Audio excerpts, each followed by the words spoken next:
Happy Friday to you. Welcome aboard the National Football Show. It's Big Sills. Appreciate everybody hanging in there with us. And I appreciate everybody in what you're doing for the program and how you guys are making this one of the fastest growing shows on YouTube. So thank you so much. I mean, just take a look at the views and how well we're doing. You guys are all making that happen. And also, too, the likes of the show. I start the show off by saying, please hit the like button. Thank you so much. We're going to go into everything here today. This is going to be a sports potpourri today, and it's going to pretty much cover a lot of stuff today. We're going to talk at the bottom of the hour with our friend, senior writer from CBS Sports, Dennis Dodd, about the nil law and the nil rule. Is it good or bad for college football? How will it affect the NFL? In hour number 2, our friend, Philly 500, we're going to get a fan's reaction to the Eagles' schedule release last night. That was fun last night, and what we did with JAKIB Sports. Everybody got on, gave their 2 cents of what the Eagles season's going to look like. Right now, sitting here on May 13th. Happy Friday the 13th to you, too. So we all had a good spin last night. We all had different directions. I really love that about our network, is that you don't get the same show each and every single day. So we're going to talk to our friend Philly 500 in hour number 2. By the way, Seth Joyner sent, and so does Keith Jackson, they send their condolences in the fact that they could not make it here today. And they're going to work on trying to come aboard with us next week. So we look forward to having those guys as we expand into the sports world, Major League Baseball. We're going to try to get Doc Rivers on too next week. I'm going to try to get my friend Doc Rivers on next week because I want to talk to him, and that's where I'm going to start here. I'll tell you something about Jimmy Butler, and I said it the other day to you. Don't ever think that guy doesn't want the Sixers' ass every time he steps on the court. In your own barn last night, he made the Philadelphia 76ers look like kids who didn't want to play. He stole your heart last night. That guy took the heart out of the Sixers. I'm not sure they ever had it, but he just stomped on it. In your own barn. This has got nothing to do with the fans. This has got nothing to do with the organization. This has got to do with the players last night. How about in the fourth period, the way that they were not hustling, going after loose basketballs? That was terrible. What an absolutely awful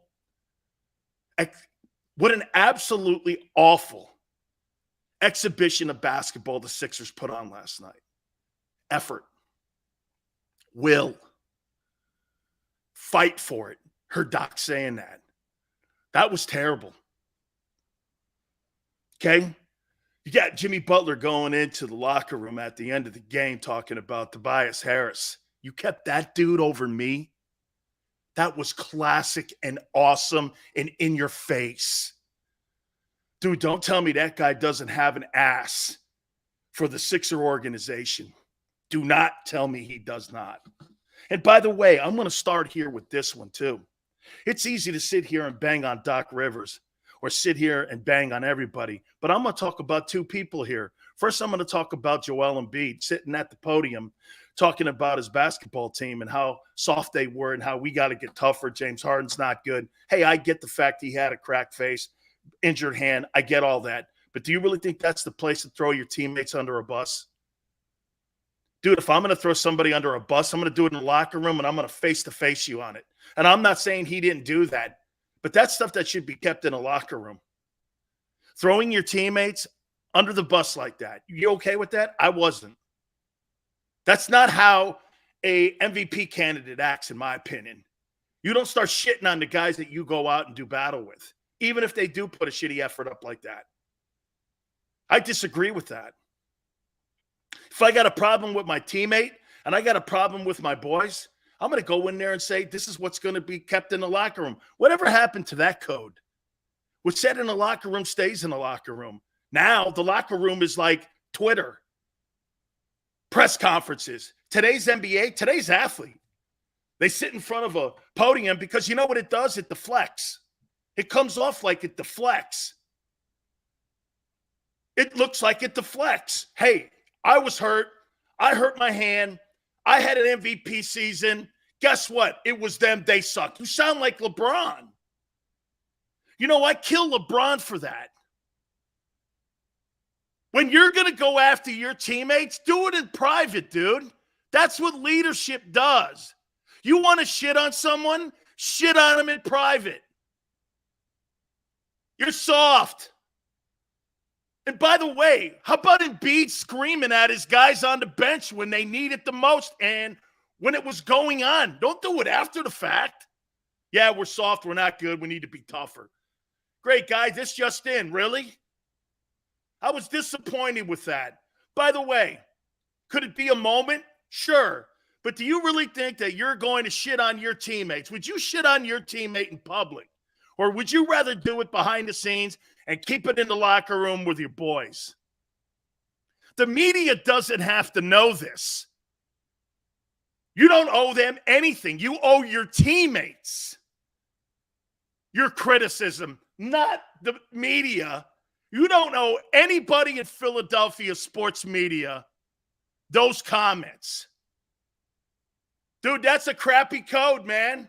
I hate in today's society that we see that with today's sports guys. Let me go in public and shit on my teammates. It's them, not me. Hey, dude, I saw you moping in Game 5 because you didn't win the MVP award. I don't know, just me. That was my takeaway from it. Yeah, but I'm hurt. Okay, don't play. That came off awful, man. Can I tell you this, though? Watch this. I got to give it to Howie Roseman. You know why? The Eagles have a pretty good culture. They have a pretty good culture. Even though all that shit was going on with Carson Wentz in the building, they did their best to try to suppress it. And when it became a problem, what did they do? They got rid of everybody in the building that they thought created that mess. Right or wrong, whether you think the firing of Doug Peterson was right or the exit of Carson Wentz, Howie Roseman said, we got to clean this place up. We can't have this shit. Isn't the Eagle organization now in a better place, at least spiritually and mentally, and how they're going to approach the 2022 season? And you don't have whisperers in the corner like Alshon Jeffries? Don't you think? The Eagles have cleaned that up. They scrubbed the walls. They went into the locker room and got rid of that shit. Good for Howie. That's another check in the right direction for Howie Roseman. Here, let me do this too. Josh Harris, you suck as an owner. You suck. Trust the process. Trust the process. Are you kidding me? Trust the process. You told Philadelphia sports fan, an NBA fan, and sports fan, we're going to suck for a while. We're going to pass on Giannis Antetokounmpo. We're going to take folks and all these other shitty moves that did not pan out, and you're going to hand you this. And you're going to pass and move Jimmy Butler. Did you see Jimmy Butler saying how he wanted to still be a Sixer and play with Embiid? He didn't want to ever leave. I have never seen an ownership make more mistakes after one another like I've seen the 76er organization. It's mistake after mistake after mistake after mistake. This ain't a Doc Rivers thing. This is a culture thing. Dude, that owner has created a shit pile culture. You want to know what losing franchises look like? The Philadelphia 76ers have a losing culture. They will never win until that owner passes the baton. And I know he is. Dude, Josh Harris, he's the problem. Trust the process. What process is that? Hey, I'll tell you this, though. Hey, Raymond, you know, you want to shit all over Doc Rivers. Doc Rivers had the most successful era in the history of Clipper basketball. You know, they say, well, Doc didn't really do a great job with the LA Clippers. The LA Clippers, owned by Donald Sterling, that LA Clippers, Doc goes into that building and changes the culture and they win. I get the postseason. I'm with you. Rotation changes, all that shit. But, dude, when a coach is sitting on the pine and he's begging you to have effort, that's a player deal. Dude, that owner has created a shitstorm. Kudos to the Eagles. Kudos to the Eagles. They cleaned it up. They're not going to have that. They were not going to have that. They got rid of Wentz. They got rid of Doug. They got rid of all the people that were dividing the locker room. Good for them. They weren't going to do that.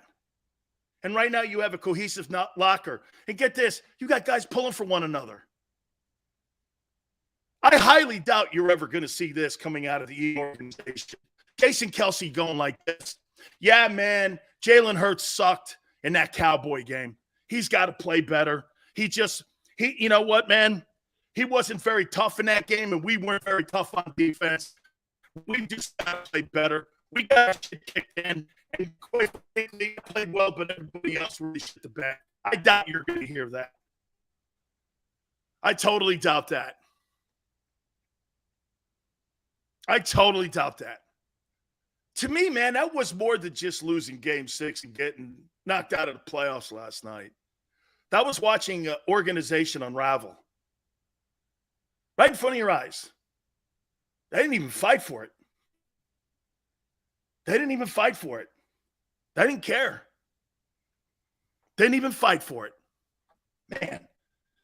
You mentioned this, and by the way, when Harden was asked the question, too, at the press conference in the postgame about the contract extension, made me feel that Daryl Morey and ownership has already worked out this contract extension, that he's getting that extension. Holy cow, man. But that's okay, because you know what will happen? You're going to be in the same position that the Lakers are in with Russell Westbrook. You're not going to be able to dump a guy with $50 million annually on his record. You're not going to be able to get rid of him. And you're going to be in purgatory again.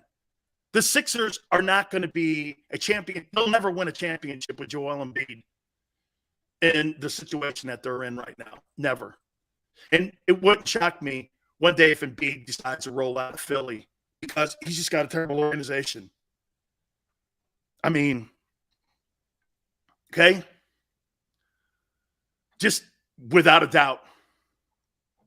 Terrible. Just terrible. Okay, let me roll into this here. The schedule came out last night. Okay? Okay, Randall, I'll tell you what we're going to do. Xander, should we take a timeout and see if we can bring this thing back? Because people are saying that we're having issues here with the internet. Maybe what we should do here. Oh, Xander says it's coming back. Okay. I apologize, guys. They have the worst internet in California, and I apologize for that.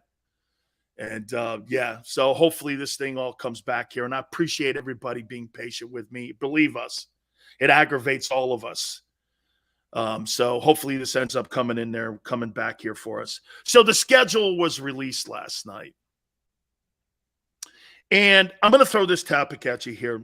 Does the 2002 Eagles schedule give them a chance to win the East?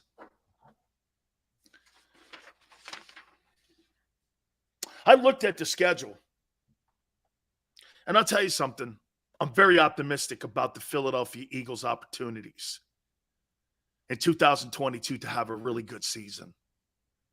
Take care of the football. Keep doing what you're doing. Improve on what you did a year ago. Run the rock. Jalen gets better. A.J. Brown and all that. Okay? I mean, look, man. I mean, the Eagles are also going to be in prime time a couple times. Dude, this is really set up. And I'm not going to do this. Look, and I'm going to agree with some of you here and what I've done here. over the last couple weeks here. You know, I sound sometimes like I'm coming off negative, and all I'm trying to do is put people in places to be successful. When it comes to the Eagles, Jalen's got to be here. We've all talked about it. Okay. And you know what? I agree with you. It's talked about ad nauseum. We all know he's got to do this. He's got to do this. A, B, C, D, and E to get where he is. The big question will be, are the pieces here for this football team to move forward and have an opportunity to win? Because I'll tell you something, when you take a look at the Buccaneers schedule, if you look at the Buccaneers schedule right out of the gate, man, they got Kansas City, they got the Rams, they've got some pretty tough football teams out of the gate. They got the Packers that are also in there. I think they got the Saints right out of the gate. Going to start playing divisional games. Brady struggled against the Saints. The Buccaneers could start the season 2-2. Whereas the Eagles could get out of the season and really start the season at 4-0 before they get into that Cardinal game. This football team, again, you didn't lose anybody. You added pieces. You improved an opportunity for you to be able to do this. Hey, man, look at the components that we added here. Hassan Reddick on the other side. He's primed and ready to rock and roll. This guy wants to win ball games. Everybody right now in Philadelphia in the Eagle organization is looking at this schedule, and you know what they're saying? They're doing this. Look, there's no excuses. That's right. Jeremiah, there's absolutely no excuses. Zero excuses here. Lions win. Vikings be a tough win. Jaguars going to be a tough game because it's Dougie. The Cardinals, when you get to the Cardinals, and I'm going to ask a question here in a minute, because there's going to be certain benchmark games, okay, that we're going to start circling here, that we're going to be asking ourselves what kind of football team we have. So all of this is set up. You know, I looked at the schedule. I talked about it last night at JAKIB Sports, and we're all going back and forth. And I start circling benchmark games. And I'm going to tell you what I think the benchmark games are. Look at this. Lions, Vikings, Washington, Jags. Week 5, I think, is a benchmark game. First 4 games of the season. You get out to a what? 3-1 start? You get into that Cards game. The Cards are comparable to you. I think the rosters, if you put them all together, the defensive side of the football with the Arizona Cardinals, I don't know. I think maybe the Eagles could be in that conversation where they may have a better one. Do they have the same offense that the Cardinals have? Well, without DeAndre Hopkins, I don't know. I think Kyler Murray's better, but it's close. So you're going to go into that Cardinal game. In my opinion, you're going to go into that Cardinal game. That's going to be your first test on who you are. You see, I want to play tough teams right away. Okay? I want to know who I am. You know, one of the great things that I really enjoyed, okay? The one thing that I really enjoyed when I played at the University of Miami, you know what it was? We played Florida the first game of the year every year when I was in college. You knew who you were right away. Either you were going to have a great season or you were not going to have a great season, or you had to do a lot of work. Check it out. One year we were expected to really have a great year. We get shellacked by the Gators 28-3. We go on an iconic run, go 11-1 and win the national championship. We go up to the Gators. We went into Tampa. We played on a neutral site. They beat us. We played that first game of the year forever. Obviously, they don't do that anymore, but I like that because I knew exactly, okay? I knew exactly. Yeah, because you know why I skipped over the Commander game? It's week 3. You should be better than that football team. If you get this, I say the first litmus test game is the Cardinal game. If you think it's Washington, then you really don't have a good season ahead of you. I'm giving what everyone has said this football team should be. A 12-5 team, 11-6. They're going to be somewhere in there. Bro, if you can't get to the Cardinal game at 4-1, you got a problem with your season. That Cardinal game is going to tell us. Because then get this. You win that football game, you got the Cowboys on the other side of that going into the bye. That 2-week little window there between the Cardinals and the Cowboys. And check it out what you have emotionally working on this. Listen to what you have. Right, I'm not going, Jesse, Wentz has got enough to deal with. He's got enough to deal with in that week 3 game. I'll get on him because he talked about the Eagles and he talked about the Eagle games. But look at this 3-game stretch going into the bye. You got an emotional game with Doug Peterson coming back to the link. Then you've got the Cardinals, who is a team that's being considered a threat to win the NFC West, which is arguably the best division in the NFC. Then you got your nemesis, the Cowboys. You got those 2 games right there back to back.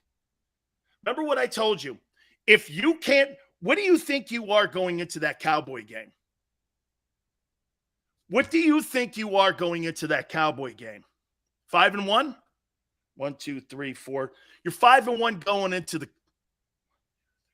You're 5-1 going into the Cowboy game. 5-1. The Cowboy game going into the bye. And think about this, what you have during this time. I dissected the schedule a tad bit more last night.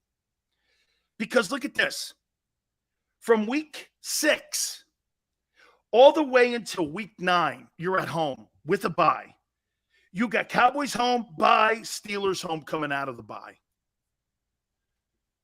That Cowboy game's going to tell us more.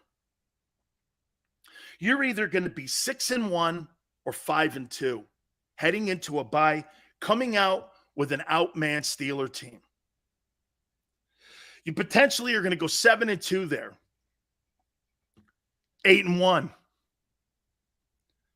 Then you got the Texans. You're talking about 8-2, 9-1. Then you got Washington at home with Wentz coming into the building.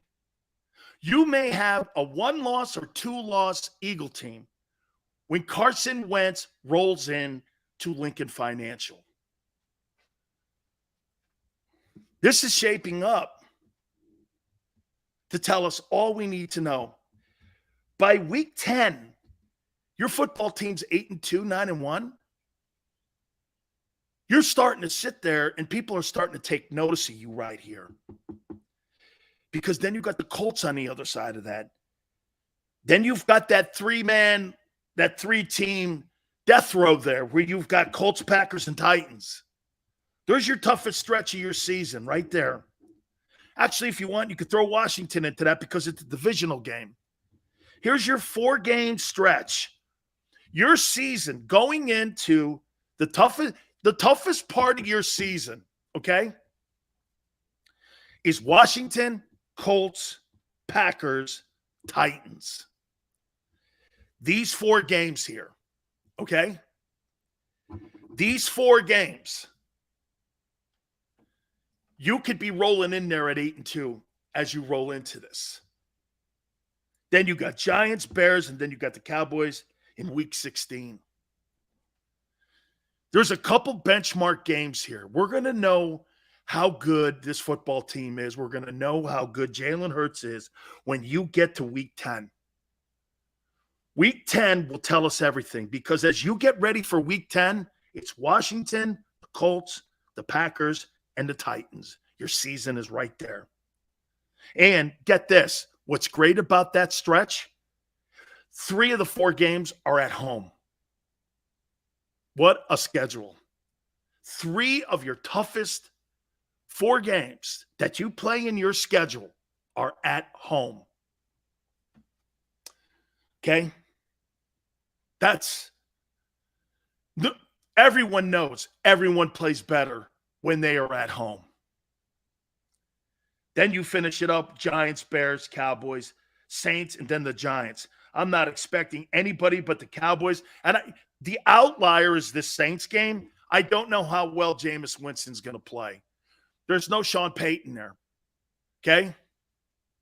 Zach, it's enormous for you at home. When you have the toughest stretch of your schedule, okay, the toughest stretch for your schedule, and you got 3 of those 4 games at home, and you've been able to pretty much play against teams that you're going to be favored against.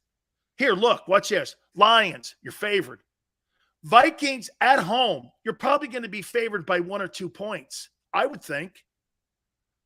You're going to be favored against Washington, I would assume.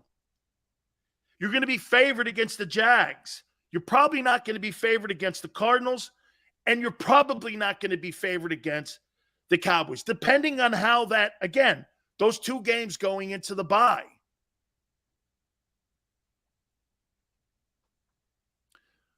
Rico says, unless we can get the quarterback, that's a game changer. Okay? Chris says, I got us losing to Dallas and Washington once. And you know what, Chris? That's a trend that we see all the time. Hey, and by the way, does anyone know this at all? When's the last repeat champion in the NFC East? I can't remember the last time a team put 2 NFC East crowns together. Is it Dallas that did that? I can't remember. You know what, though? Here, always remember this, though, and Barrett and I hit on this, Chris. Cousins doesn't play well on the road. He's great up at that dome, but he really doesn't play all that hot, okay, on the road. Eagles 0-3-0-4. Think about that. Thanks, Davey Boy. Thanks, Zach. Think about that. We haven't seen a repeat champion in the NFC East, okay, since 2003, 2004. So this is going to still be a revolving door, but you could see the Eagles here grab a hold of this division this year. I think this is a schedule that lines up, and I would say this. I looked at Dallas' schedule compared to what I'm looking at with the Eagles' schedule.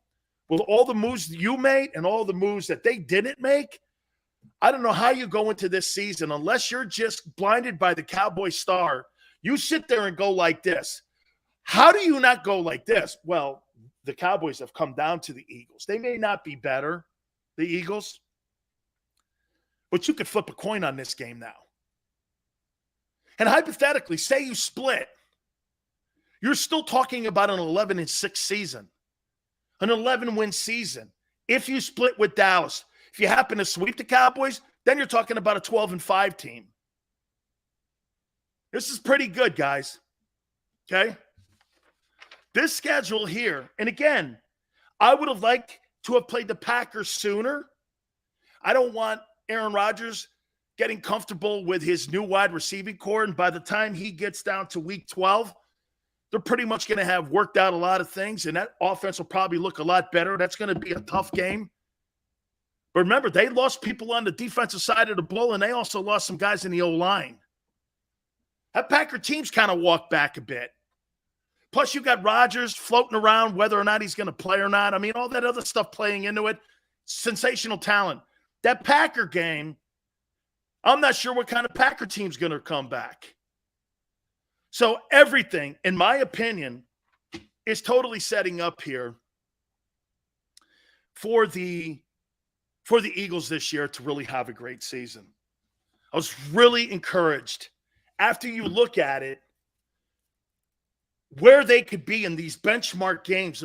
We're going to know, going Cardinals and Cowboys, pretty much who this team is by then. Because then you got the bye.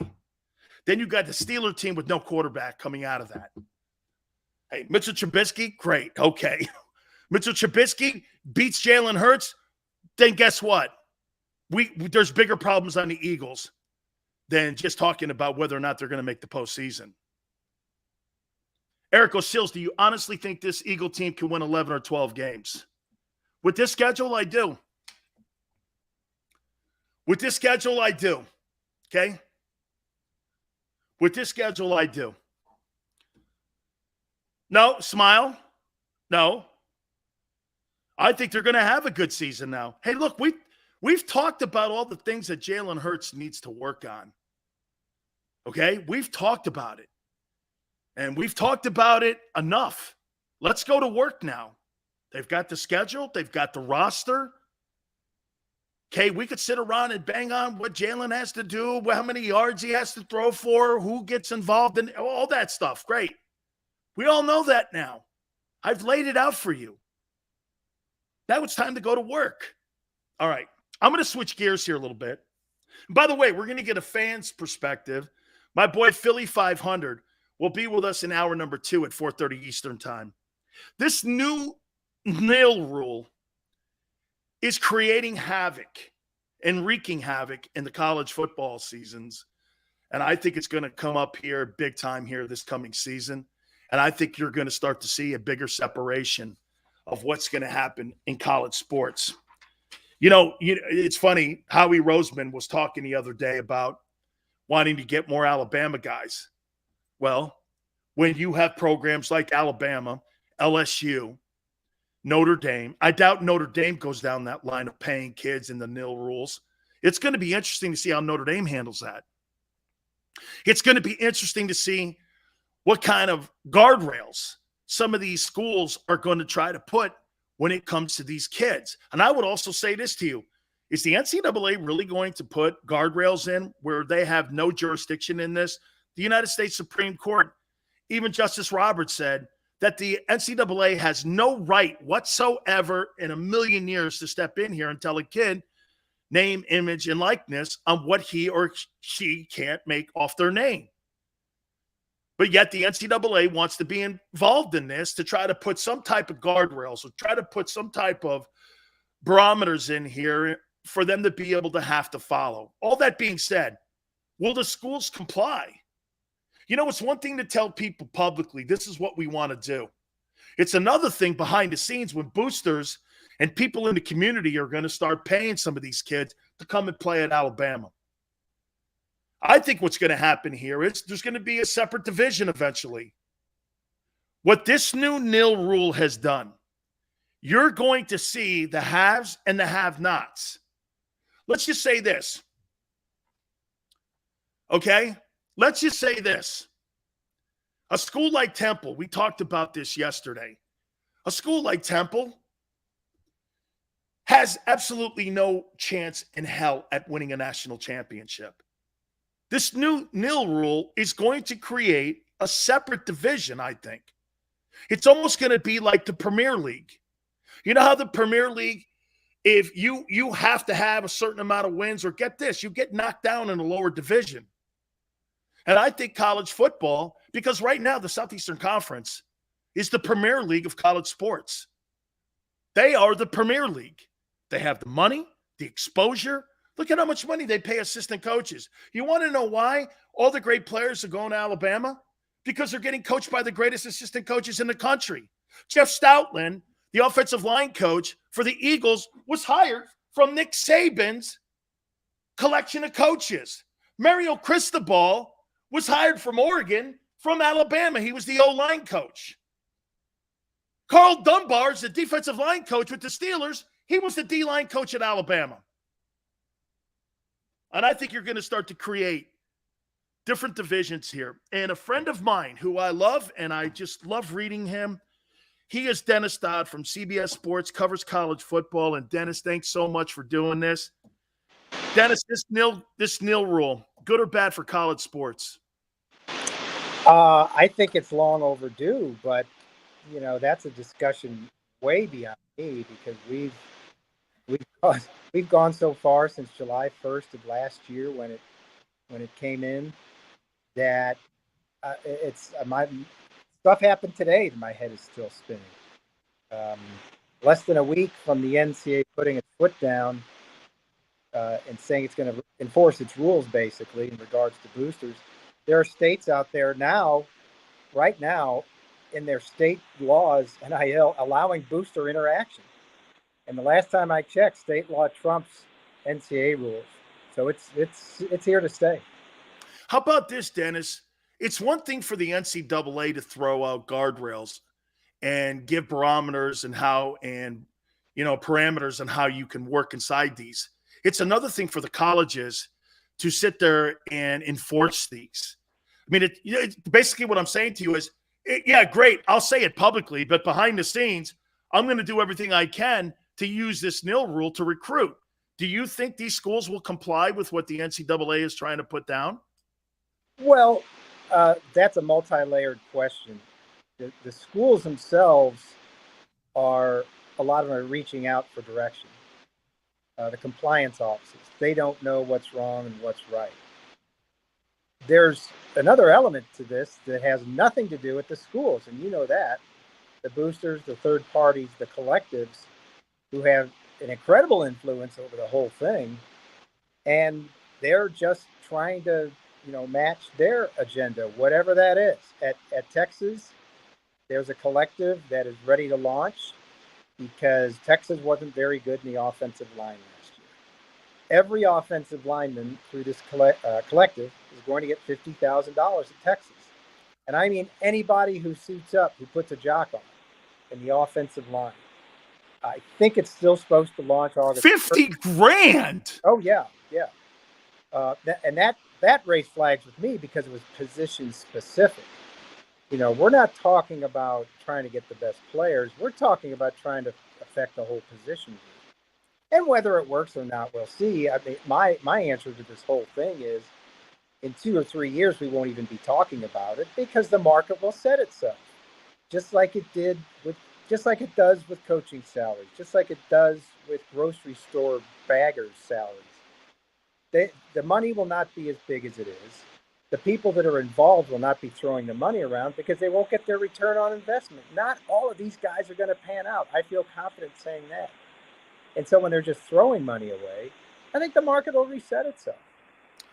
Can you imagine Deion Sanders and Michael Irvin and Brian Bosworth I told people this, Dennis, if this nil rule was in effect when I was at the University of Miami, I'd have a pizzeria. I'd own a golf course. I'd have a car dealership. I mean, I think what this is going to do and where I'm going with that is I could see another division being created because of the amount of money that certain programs have. Like I was mentioning this, Alabama. Do you think Temple has a chance of competing against Alabama? Absolutely not for the same athletes because of what you just said.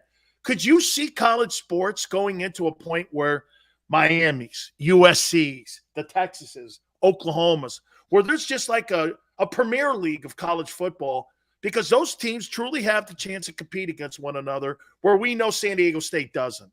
Well, let's wade through that one at a time. Number one, Temple didn't have a chance before this. Temple didn't have a chance 20 years ago. Temple didn't have a chance 30 years ago. And in regards to Miami, it's happening before our eyes. You know that. John Ruiz is paying those football players a total of over $500,000 this year, 17 players at last count. Nigel Pack, the basketball guard, is getting $800,000. Isaiah Wong is getting something close to that, the other guard. And yeah, I mean, and then that's a separate question about the breakaway. Yeah, I think it's already happened in subjective terms. The SEC and Big Ten are in the process of separating. It used to be Group of Five, Power Five. Now it's the Big Two and everybody else. By the end of the month, it looks like the Big Ten is going to sign a $1 billion contract, not total $1 billion per year. And so those schools will be making, on average, $71 million a year for staging college sports. That's a pretty good budget for a Fortune 500 company. So that's going to happen. Whatever they say is going to go. And if you don't like it, you don't have to play with them.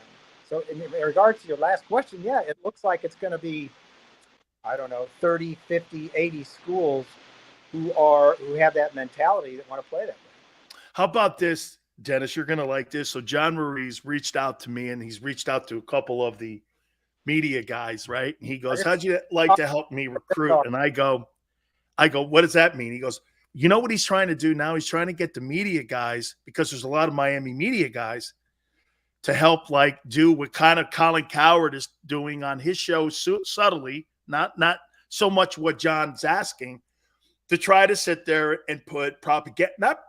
Look, I'm going to promote Miami. You know that as well as anybody. But he's trying to get this network built up of media people. And I just don't know where this is going to end and what kind of parameters we're going to see in this. And you think it will settle itself eventually, and there'll be some type of legislation come in that will be effective. My question would also be, well, Justice Roberts said these kids have every right to make name, image, and likeness. You can't be setting parameters around these kids. I'm just wondering how this is going to get funneled in to at least looking somewhat decent and fair. Well, you're looking at it. Mike Bray said it this week at the ACC spring meetings, the Notre Dame basketball coach. And Steve Sarkisian said it last week at the Big 12 spring meetings in Phoenix. Adapt or die. Get used to it. Because legally, in general, there's no way to fight back on this. The NCAA, when they lost Alston case, and you just referenced that, basically put themselves on the sideline as to being able to enforce the collegiate model. You know what was heartening for me? When I went to the games last fall, and it didn't make a darn bit of difference. When I got to the games, and I was in 4 field stormings last year on the field, doing my job. Those people didn't give a flip whether there was NIL or not. The game hadn't changed. So my question, and I've started saying this 20 years ago, somebody has to tell me what the number is. How much money do these guys make before you stop watching, you stop going, you stop buying the gear, you stop getting season tickets? And I keep saying we now have proof in real time that number is huge because it hasn't hurt the game at all. No, it hasn't. Couple last questions for you here. I want to get your thoughts on coaching changes. Do you really, and I say this about Lincoln Riley in all respect, I'm not sure what Lincoln Riley has won at Oklahoma in a conference that I don't know really has a lot of star power in it any longer, the Big 12. He's now in the Pac-12. There's really Utah, Oregon, UCLA's fairly decent, Stanford's somewhat good. I mean, what kind of impact do you truly think that he has on USC? Is it more about keeping the kids in the Los Angeles area there, and that will be what will change Southern Cal? How do you see his impact there? It's everything. I don't have to tell you how much USC has struggled. And this was the home run of home runs. This was the best person available on the board. They got a guy who, how many coaches are there who are 55-10 the last 5 years, been to 3 playoffs, and been part of 5 consecutive conference championships? There aren't many. Criticism about him making Oklahoma a stepping stone, but that's, he doesn't care about that. Oklahoma fans still do.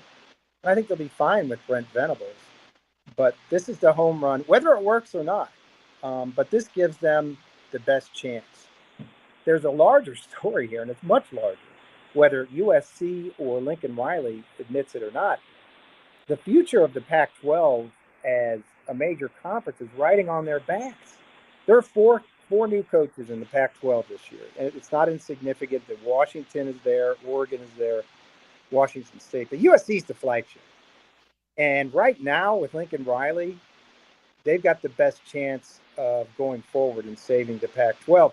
He's right or wrong, he's gone all in on the transfer portal roster, and I think that's one of the biggest things going forward for coaches is roster management, roster turnover, roster improvement year to year, sometimes within the year, and that's what he's done. I don't have to tell you about Caleb Williams. He's got him. He's in the running for Jordan Addison, the Pittsburgh receiver. And if all we're having is a discussion about ethics and tampering, which I don't know if that's even going on. I had an NCAA person tell me, we don't prosecute it that often because you can't define it, but you can't prove it. So whatever's going on there is going on at every major college in the country. These coaches are hypocrites. They talk about, we've got to have some way to rein this in. Then stop taking in recruits or stop taking in transfers because they're all doing it. So I think it's the biggest story of the offseason, and it bears watching, and it's going to bear watching in future years. Mario Cristobal's impact on the U. Huge. Miami decided to go all in to basically become an SEC program, and I mean that in the best possible way. They threw money at the problem. They're paying Mario $80 million over 10 years. They're improving facilities. Mario's getting players. He's recruiting like a madman. He's a great recruiter. they were going to be pretty good regardless. But now that Clemson has left the door open, and until further notice, that door is definitely open. I think Miami's got a chance to step in. You know what, Dennis? I had Mario on a couple months ago, and I asked him, I go, how did Phil Knight get you? How did you get away from Phil Knight? And it wasn't so much, obviously, the $8.5 million was going to obviously be dangled out there. But he said the assistant coaching salaries, that's where Miami has always been nowhere in the room with the SEC coaches, because they were paying like only $200,000, $250,000, $300,000 tops. And many of those assistants, once they got a name, they would leave and use Miami job for a stepping stone. The coordinators down there now are making $1 million too. So, I mean, they've really stepped up the money now when it comes to the assistant coaches. And I think that's going to be the biggest impact with that story there. Brian Kelly, I never thought I'd ever say this in my life, and I'm wondering what you think. I never thought I'd ever see Notre Dame as a stepping stone job. And Brian Kelly turned it into one. At Notre Dame? Yeah. Well, unlike Lincoln Riley, he did stay there 12 years. He's the winningest coach in Notre Dame history. Only Knute Rockne has stayed there longer. So I wouldn't exactly call that a stepping stone. I'd call that, job well done. Played for one national championship, went to 2 playoffs, 2 of the last 4 years. And look, at the end of the day, I think even he admits the relationship had worn out, for whatever that means. And yeah, the money's the money, $95 million over 10 years. But think about this. He's a heck of a third choice. He was hired 2 days after Lincoln Riley was announced at USC. We now know from reporting that Jimbo Fisher was offered $13 million a year to take that job. So not bad for Brian Kelly. And I went and visited him during the week of the Final Four, and he's completely at ease. He's amazed at a place like Notre Dame.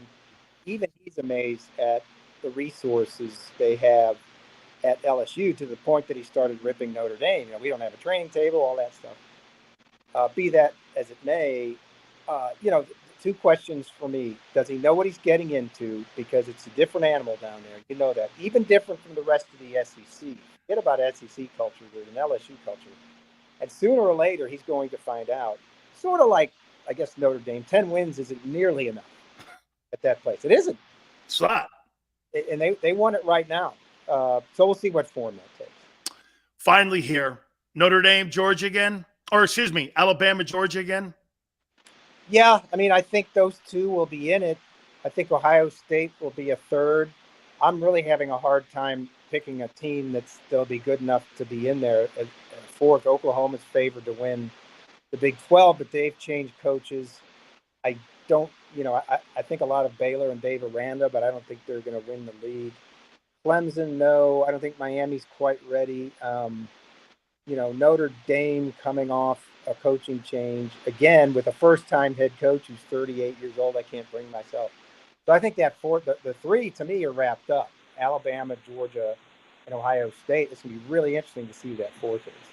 Absolutely. Dennis, it is always awesome catching up with you. Thank you so much for taking your time out of the day to do this. You know how much I love college football, and this nil rule. I kept saying, I tell people all the time, Big Sil's Pizzeria would have looked good in Fort Lauderdale and down in the Keys. I'd have been out there, man. Oh my God, man. I would have took a pay cut when I got. Well, then again, I took a pay cut anyway. That's for another time. Dennis, thank you, my friend. Thanks, Danny. You got it. Dennis Dodd from CBS Sports. Yeah, I took a pay cut anyway. Oh, good, man. All right, please hit the like button, guys. I got something for Ben Simmons when we come out of the timeout here. I got a little comment I want to make about him. Trust me, you'll want to hear it. I've got a comment for him. By the way, Morgan & Morgan, the fee is free, folks. Listen, if you're hurt or injured on the job, this is the firm that you need to hire, the biggest law firm in the United States when it comes to protecting you and your family's rights, when it comes to getting the fair compensation. That's right. Morgan & Morgan, for the people, it's not just a saying. With over 800 attorneys and their army of attorneys in Philadelphia, New York, Florida, all across the country. For the last 30 years, this law firm has collected over $13.5 billion for their clients. You could also benefit from having the biggest law firm in the world right now helping you get your fair compensation. And as I tell you, for the people, it's not just a saying, it's who they are. All right. The call is free, 800-512-1600. The consultation is free, 800-512-1600. You got to remember, when you call Morgan & Morgan, no case is a small case. It's not a fender bender. This is what Morgan & Morgan is. 800-512-1600. Tell them Big Sil sent you. After a car crash, the big insurance companies you see advertising on TV, they may try to downplay your case and might say it's only a fender bender or it's just a herniated disc. I worry that some law firms fall for this BS. Not us. We put ourselves in your shoes and ask, what would it be like to be in your pain for the rest of our lives? $1 million wouldn't be enough for me. There's only one Morgan & Morgan. ForThePeople.com.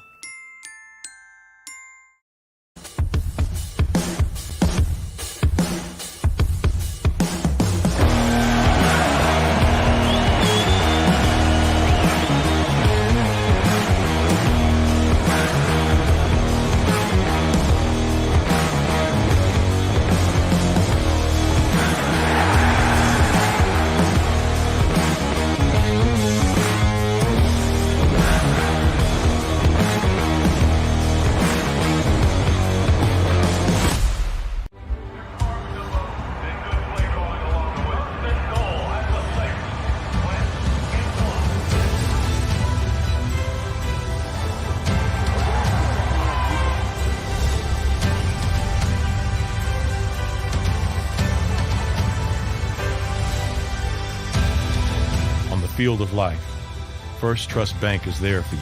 7 on 3. 1, 2, 3. Because Philadelphia dreams deserve a Philadelphia bank.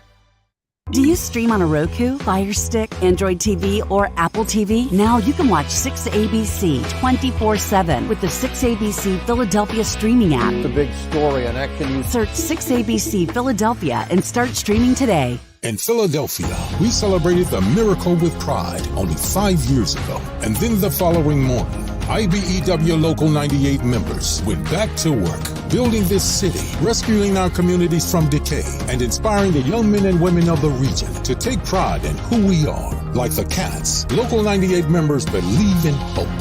To learn more about who we are, what we do, and career opportunities with Local 98, visit us, IBEW98.org. At Stateside Vodka, every new customer gets the world's best rocks glass, free.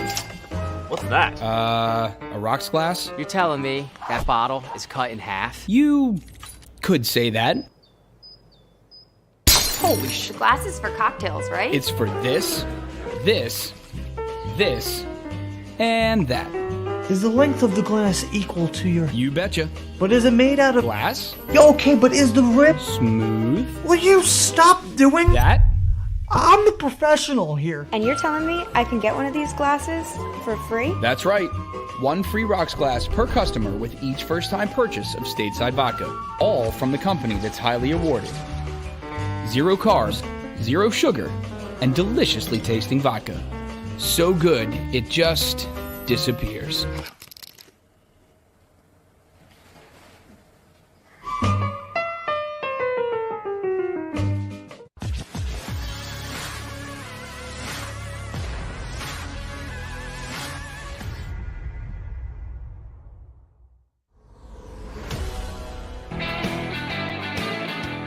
Welcome back, National Football Show. Please hit the like button on this Friday the 13th.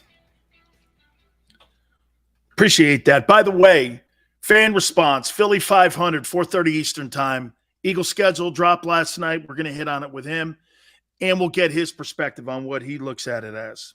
You know, I saw something on the internet, and I know, you know, look, Twitter, social media, it's become an avenue for people like me because I read everything.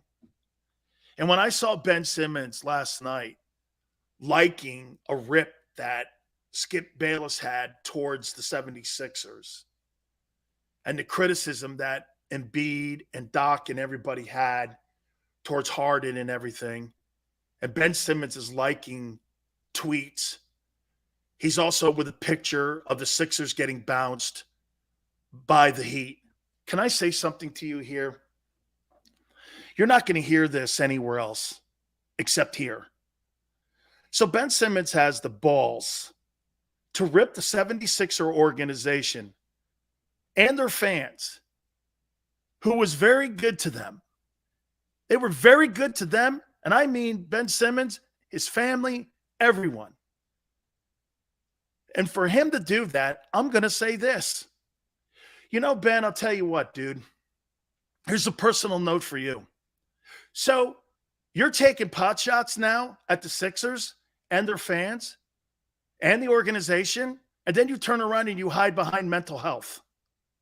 You will never get that avenue with me ever again in your life. I don't give a shit about your mental health. See what people do? They take these pot shots at people, then they turn around and hide behind mental health.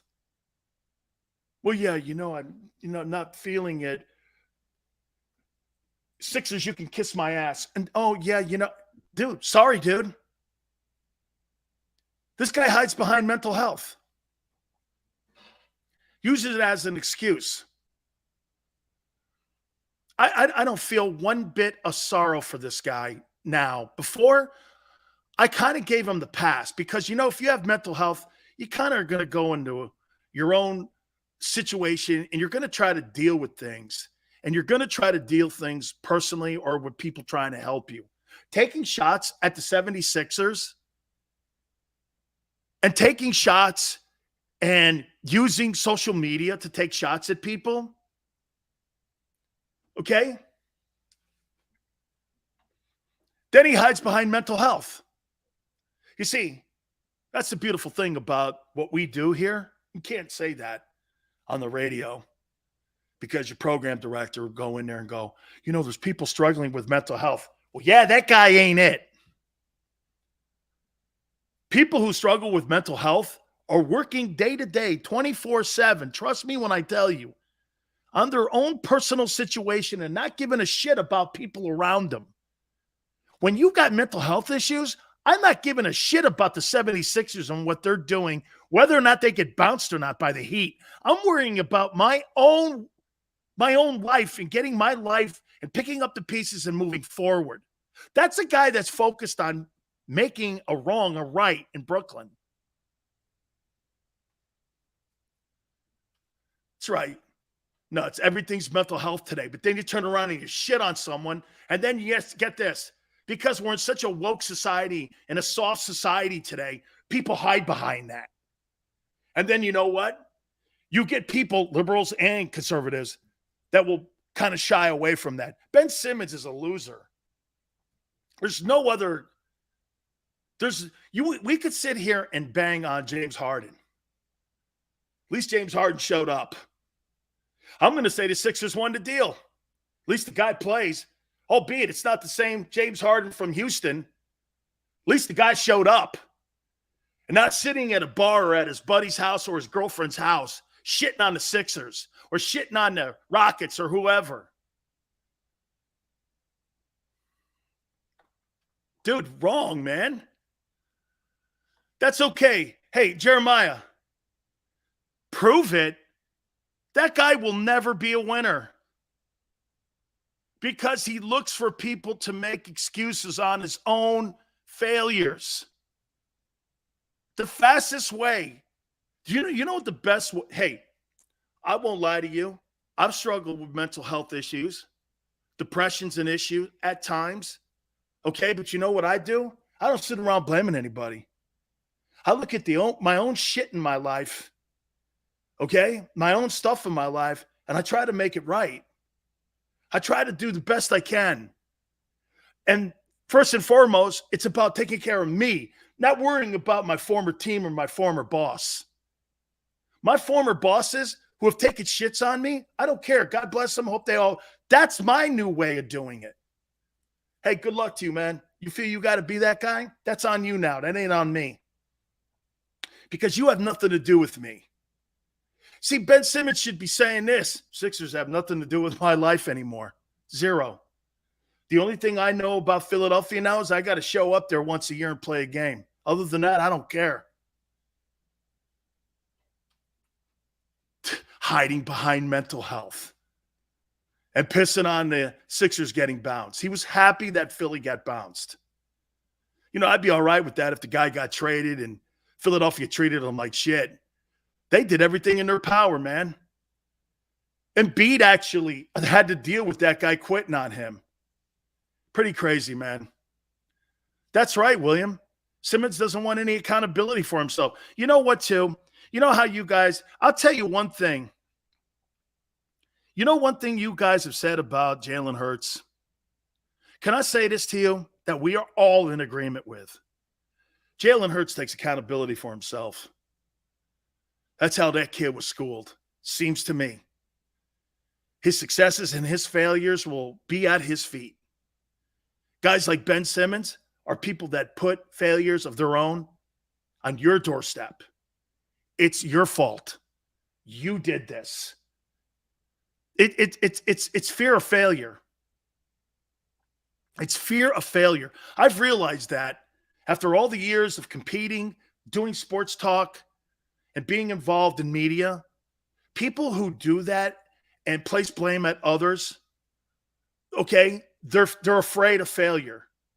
They don't like to confront failure. Because confronting failure means that you didn't succeed at something, and some people can't handle failure. Shit, man, you're going to fail more times in your life. I tell my daughter that all the time. I said this, the greatest thing about baseball is it's the greatest example of success and failure at the same time. Think about this, for instance. Ty Cobb has the greatest batting average in the history of Major League Baseball for a lifetime at 367. So basically, 64% of the time, Ty Cobb failed at the plate. Think about that. And he's a legend. 64% of the time, Ty Cobb, the greatest hitter in baseball history for batting average, succeeded only 36% of the time at the plate. Baseball is the greatest example of this. Look at baseball today. You could fail 75% of the time at the plate, and you could make $5 million a year. It's crazy. My daughter looked at it like that. She's like, wow. I said, hey, guy hits 250, 25 home runs, 70 RBIs. He'll make $5-10 million in baseball. He failed 75% of the time in games. Yeah. It's how you look at success. But first and foremost, you have to deal with your own failures. Guys like that can't. Then they turn around and hide behind mental health. What a loser. What a loser. And he shits on the Philadelphia fans, organization. And by the way, I hit on them. And there's no question. There's a lot of failure in that organization. I agree. But you're telling me you got mental health issues? Dude, deal that with yourself. Sitting around gloating that the Sixers got bounced. What a absolute. My aunt wasn't watching. I'd be saying something even dirtier. D-Train, you can't enjoy happiness without knowing sadness. The heat without the cold. Winning without failure. Life is hard, but struggles makes us appreciate the easy times. D-Train, well said. Not only that, D-Train, but the journey you're on. Life's a journey, man. Life is a journey. It's how you see yourself with people around you. Simmons is the kind of guy that shits on people around him because he blames people around him. D-Train, that's well done, man. Well done, dude. Well done. And again, first hour, the owner of the Sixers should be ashamed of himself for the culture that he has. I completely understand and I agree. Okay? Completely. But to sit there and see a guy like that who cries behind mental health and basically lies about it, oh, my back.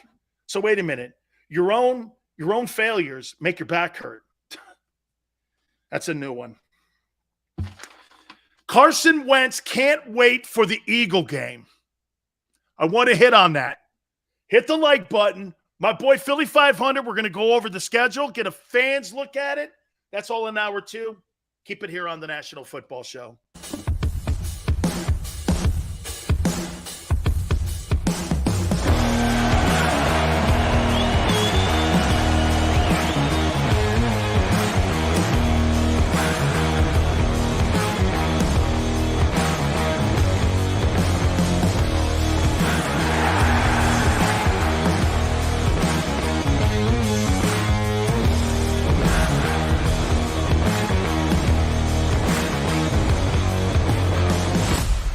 When choosing a lawyer for your injury case, you may ask, does the size of the law firm matter?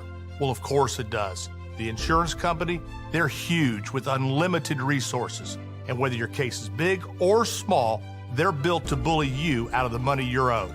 But here's the good news. We're big too, the biggest actually.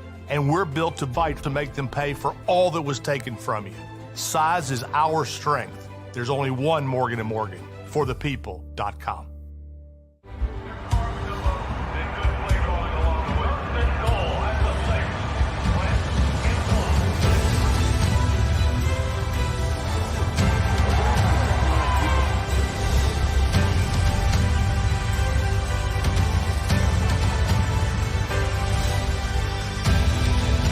Field of life, First Trust Bank is there for you. Champions on 3. 1, 2, 3. Because Philadelphia dreams deserve a Philadelphia bank.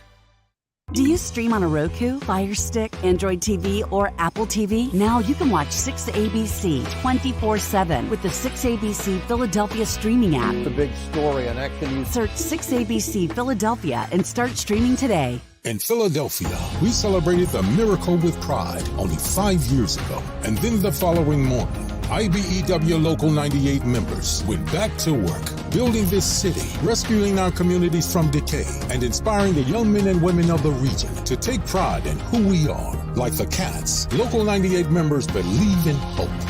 To learn more about who we are, what we do, and career opportunities with Local 98, visit us, IBEW98.org. At Stateside Vodka, every new customer gets the world's best rocks glass. Free. What's that? A rocks glass? You're telling me that bottle is cut in half? You could say that. Holy shit. And you're telling me I can get one of these glasses for free? That's right. 1 free rocks glass per customer with each first-time purchase of Stateside Vodka. So good, it just disappears.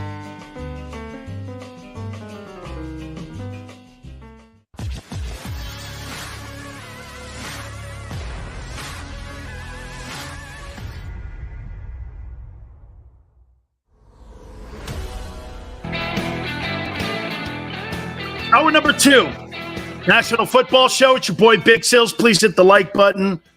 Man, that was a fast first hour. We really appreciate it on this Friday the 13th. My boy Philly 500 will join us. We're going to go over the schedule with him. That'll be at the bottom of the hour, 4:30 Eastern time. I'm going to give you my May 13th Super Bowl favorites. Tell me if you agree or disagree. I'm not going to break it down scientifically right now. Just from what I've seen in the offseason here, I got the Buffalo Bills and the Rams in the Super Bowl. I mean, is there a better team in the NFC right now than the Rams? Probably the Buccaneers are right there. Okay, Bucs and Rams. Buffalo, is there a better roster in the AFC than the Buffalo Bills? Okay. Well, is there a better roster in the NFL than the Bills? Okay. My prediction, Brady makes his way back and wins number 8. Bucs are right there. But let's take a look at this. So the Rams beat them at SoFi. The Rams beat them in Tampa. The Rams win a Super Bowl. Explain to me what else you need to know about the Rams having the Buccaneers number. Okay? I mean, they've beaten them. They've beaten them. The first one was pretty substantial at SoFi. Then they turn around and they beat them in their own barn. And Stafford throws that past the cup down the sidelines, or in the middle of the field, I should say. Brady did everything he could to get that team. And by the way, the Rams were blowing them out for about 3 quarters. And Brady let them back. Now, war of attrition, and it's May. Okay? But it is Bucks and Rams, I think, in the NFC. I think the rest of the teams in the NFC, including the Eagles, I think they're kind of in that second tier, maybe the Packers and Niners. I think it goes like this. I think it goes like this in the NFC. I think it goes Bucks and Rams, and then Niners and Packers. And then it's the rest of them. Cowboys, Eagles, Cardinals. I think it's like 3 tiers. I'm talking winning teams that have a chance to take the NFC title. Now, again, injuries, guys performing well, guys playing great. Hey, and by the way, Jalen Hurts starts playing even better than what he did a year ago. Who knows? Because quite frankly, watch this. If Hurts puts in a better season and everything that we're saying now because of A.J. Brown being added, say he does throw for 4,200 yards, then we're talking about a whole different thing, and the Eagles climb up into that Niner and Packer range. But right now, they're in tier 3. They're not better than the Niners and the Packers. You have not shown one inkling, and off-season acquisitions doesn't mean success on the field. You should know that better than anybody when they brought that whole crew in years ago in Philly. Just because you bring dudes in, that doesn't always translate. Look at Daniel Snyder. How many times did he bring guys in to Washington and they shit the bed every year? How many times we watch New England not have anybody and they win Super Bowls? Okay? Well, Chris, 5 or 6, that's just what I said kind of in a way. You know what I mean? You got 2 at the top, 2 at the bottom, and then the rest of them. And that's kind of exactly what you're saying and what I'm saying. I think they're down there. Okay, 5 and 6, sure. They're down there with the Cowboys, Cardinals, and the rest of that group. Sure. But the Vikings being that tier 3, yeah, I want to see them do it because their last 2 years, they have been terrible when it comes to production in the win-loss column. Okay? So wait a minute. W2 goes, here's the – what bashing? You think you're better than the Bucks and Rams? Bashing? I just said you may have a better year than the quarterback had a year ago, and he may elevate that team into being the 49ers and the Packers. I think you got shit in your ear sometime, people. You did say better roster. Doesn't always translate into W's and wins. Vikings over Cowboys? Maybe. Xander likes them as a dark horse. I like that Vikings offense. I think the Vikings have a good offense. The Eagles offense has improved also with the additions. Chargers and Bengals, a wild card to make the Super Bowl from the AFC. Boy, I love the acquisitions of the Chargers. My God almighty, man. They've added free agents, pass rushers, re-signed guys, drafted well. Man, Tom Telesco's done a hell of a job. Seals, we're better than everyone on paper. No, you're not. You're better than the Bucks and the Rams. Really? What position do you think you're better than the Buccaneers? How about this? 5-star. Let's do it. What position do you think you're better than the Buccaneers at? You don't have a better defense. You have a tick better O-line. They've got a better running backs core. They got a better wide receiving core. And their quarterback's the GOAT. Sorry, dude. That's not true. But just because you have that 5-star doesn't mean the Bucs are going to run through the tape. I'm talking on May 13th. Bucs are getting older, Paul. That could be a factor this year, Paul. That's why on May 13th, I've got Bills and Rams. We got time to bash Big Sills when the Eagles are 4-6. I don't, with that schedule, I don't see the Eagles being 4-6. Better kicker. Yeah, I mean, that's an even greater point right there. What Smile just said. Brady destroyed your defense a year ago. Now, Jacoby Dean, Hassan Reddick, it's a different group for sure. Push. Yeah. Worst segment of my life yesterday. Hey, worst segment of my life. Xander was laughing the whole segment going, dude, why are you doing it? I get it. Oh. Right? I never said 4-6. Hell, I say an 8-2. I never said 4-6. That's right. Pasca, I think you're right. 7-2, 6-3 could be your start as you get into week 10 when you get that second Washington game. Absolutely. I agree. We do not have. Yeah, but Sec, I want to say something about that. And you guys keep talking and everybody keeps bringing up the cornerback position. Kaiser White too. Thank you, Eric. You think every football team in the NFL is perfect? There's not one. The Bills, I think, are the closest. Okay? Nathan, I think the Bills, man. I think the Bills have the best roster in the league. And now that they get this kid Cook to take some of the rushing away from Josh Allen, and if they can get that thing going, man, holy cow. Okay, so get this. Xander just said this. And by the way, you may see this kid. Remember I told you the other day? 3 wide receivers out there, Julio Jones, Jarvis Landry, and Odell Beckham. Looks like Jarvis Landry to the Saints. So you'll have Michael Thomas, Alvin Kamara, and Jarvis Landry as your offensive attack with Jameis Winston, who threw for 5,000 yards 3 years ago, and was 5-1 when he got hurt, and was actually with a better quarterback rating than Tom Brady when he went down.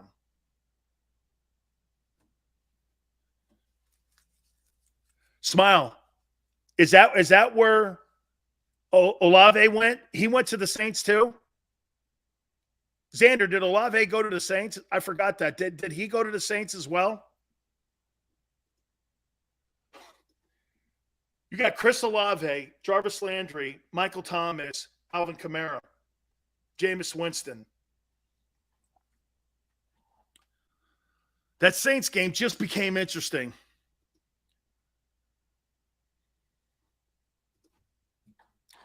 You know, that relationship with Mickey Loomis, the general manager, and the organization with Michael Thomas, Xander thinks they may move Michael Thomas. Man, I mean, why would you move a guy who is a 100-catch guy a year and know that you have a quarterback that you're trying to get back up and running again? It reminds me of getting rid of DeAndre Hopkins in Houston. You're trying to put assets around a young quarterback. I mean, okay, is it salary cap? Because they have salary cap hell issues. Okay, I'll tell you this: you want to put Michael Thomas on the Eagles? I'm in. You put Michael Thomas on the Eagles, I'm in. I'll take Michael Thomas. Wow. Olave to New Orleans, Jarvis Landry, and then on the other side of that, you got Michael Thomas and Alvin Kamara. Guys, please hit the like button. Thank you, Nuts. Thank you so much. Woo! Not sold on Winston, those sales. He does turn the ball over. But, Zach, follow me here a little bit. Follow me a little bit here on that. I think it had more to do with Bruce Arians' offense. No risk it, no biscuit. Bruce loves those plus 25 plays. You got a higher percentage of turnovers when you're going plus 25. So you're going to see more turnovers in a Bruce Arians old school offense. Brady was the one that started doing intermediate passing and dumps to the – Brady's made a career dumping to his backs and throwing into the slot. Brady's won all of those Super Bowls with doing what? Screen passes, slot, field goal kicking. Brady is the greatest patient quarterback. This is something that Jalen's going to have to learn. What makes Brady great? You think Brady's the most accurate guy of all time?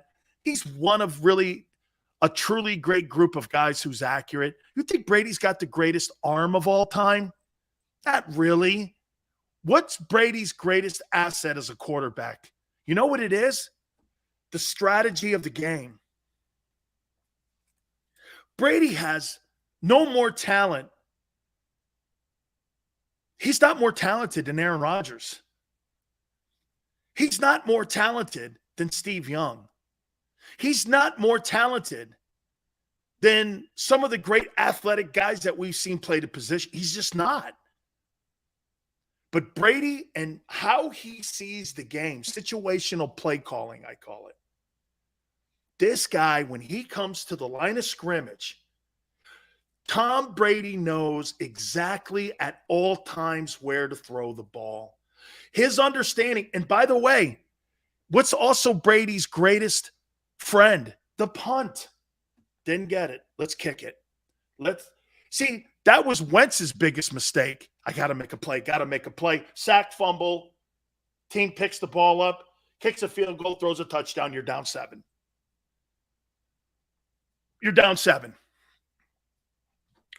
Brady will go down as the greatest game plan quarterback of all time. He just knows where to go with the ball. He just knows what to do with the ball. And he'll throw it away. He'll punt. He'll kick a field goal. Hell, that first part of Brady's career, Adam Vinatieri was as important as any other player on that team. How many championships did Adam Vinatieri account for that dynasty run when they first got it going? Brady would get the ball to midfield. They'd kick a field goal. Vinatieri would kick it through. And then when he retired the all-time points guy in the history of the league. Dink and dunk. That's right, Nuts. That's right. Yale, Brady never forces anything. He'd rather throw it away. Punt. He's so patient. That's one thing Jalen has to understand as he's getting better too. Dude, you got a couple 3-and-outs? Special teams has got to be big this year that's why when we were crying for a punter, the Eagles special teams this year has to be good early in the year. Why is that? Well, as they're working all these other points in and all these people in, and they're working on throwing the ball more, you're going to see a few more 3-and-out early, and they're going to have to be patient. Don't lose your patience as a fan base either. And Sirianni can't – you know what? I'll tell you this. Okay? I'll tell you something that I think Patrick Mahomes struggled at early in the year last year. I think because they didn't have a number 2 on the other side of Tyreek Hill, he didn't like the dink and dunkin'. He didn't like the dink and dunkin', dink and dunkin', dink and dunkin'. He likes the big play. And he was getting out of his patience, and he lost his patience. That's how I think Brady beat him in the Super Bowl. They were more patient. As a staff, sit back. Hey, you may have to win a game in the 58th minute of the game, or maybe even in the 59th minute of the game. Brady knows this. Most games are 60-minute ball games because of the complacency that you see a lot in the league, or I should say the balance that we see in the league, that you're going to have to play a 58.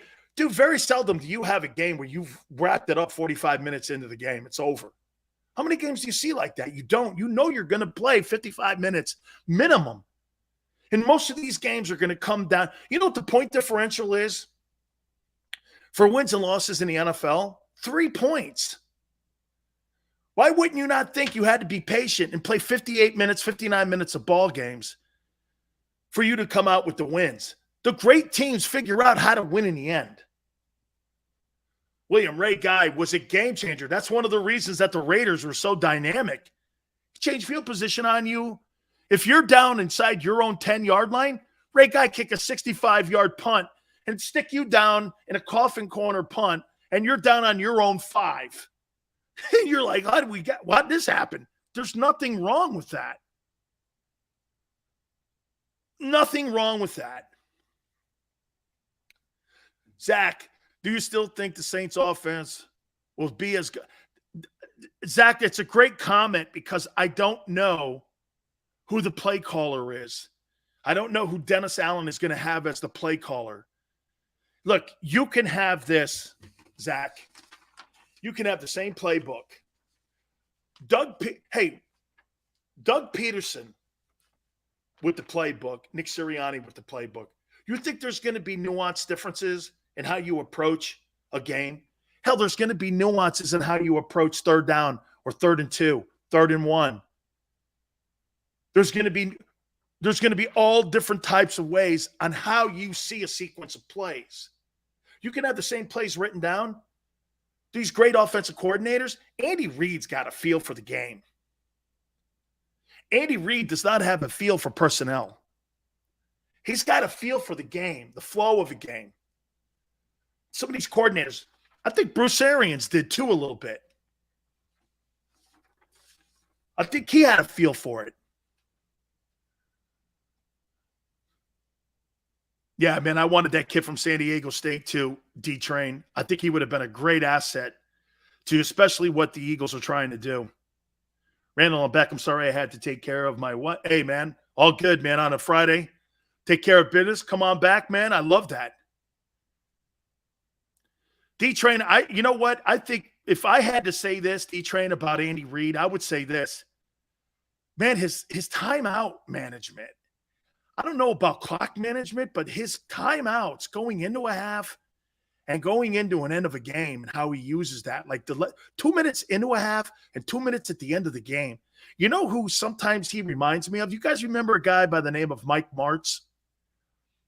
You know, I asked Mike Martz was not a believer in like timeouts or anything. He challenge flags or this and that. I didn't think he was always that great with time management going into halves and then 2 minutes left in a ball game. He did take a team to the Super Bowl, and he was the offensive coordinator for Kurt Warner when they were with the Rams. So, but I never thought he was really great with his clock. Okay. I never really thought he was really great with it. And sometimes I see the same thing with Andy Reid. Saints need an LT. They do. They ended up sending him to the Dolphins. How do you think Reid would be with the Eagles now? Patient. Jesse, it's a great take. Do you think he could take – how about this? Jesse, I like that. Do you think Andy Reid could take Jalen Hurts as far as he took Donovan McNabb to a Super Bowl? I like that. Could Andy Reid take Jalen Hurts to a Super Bowl?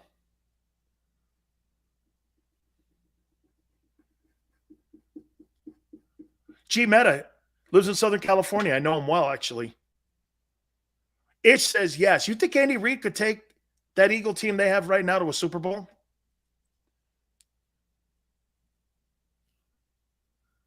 Damn, which reunion game are you most intrigued with?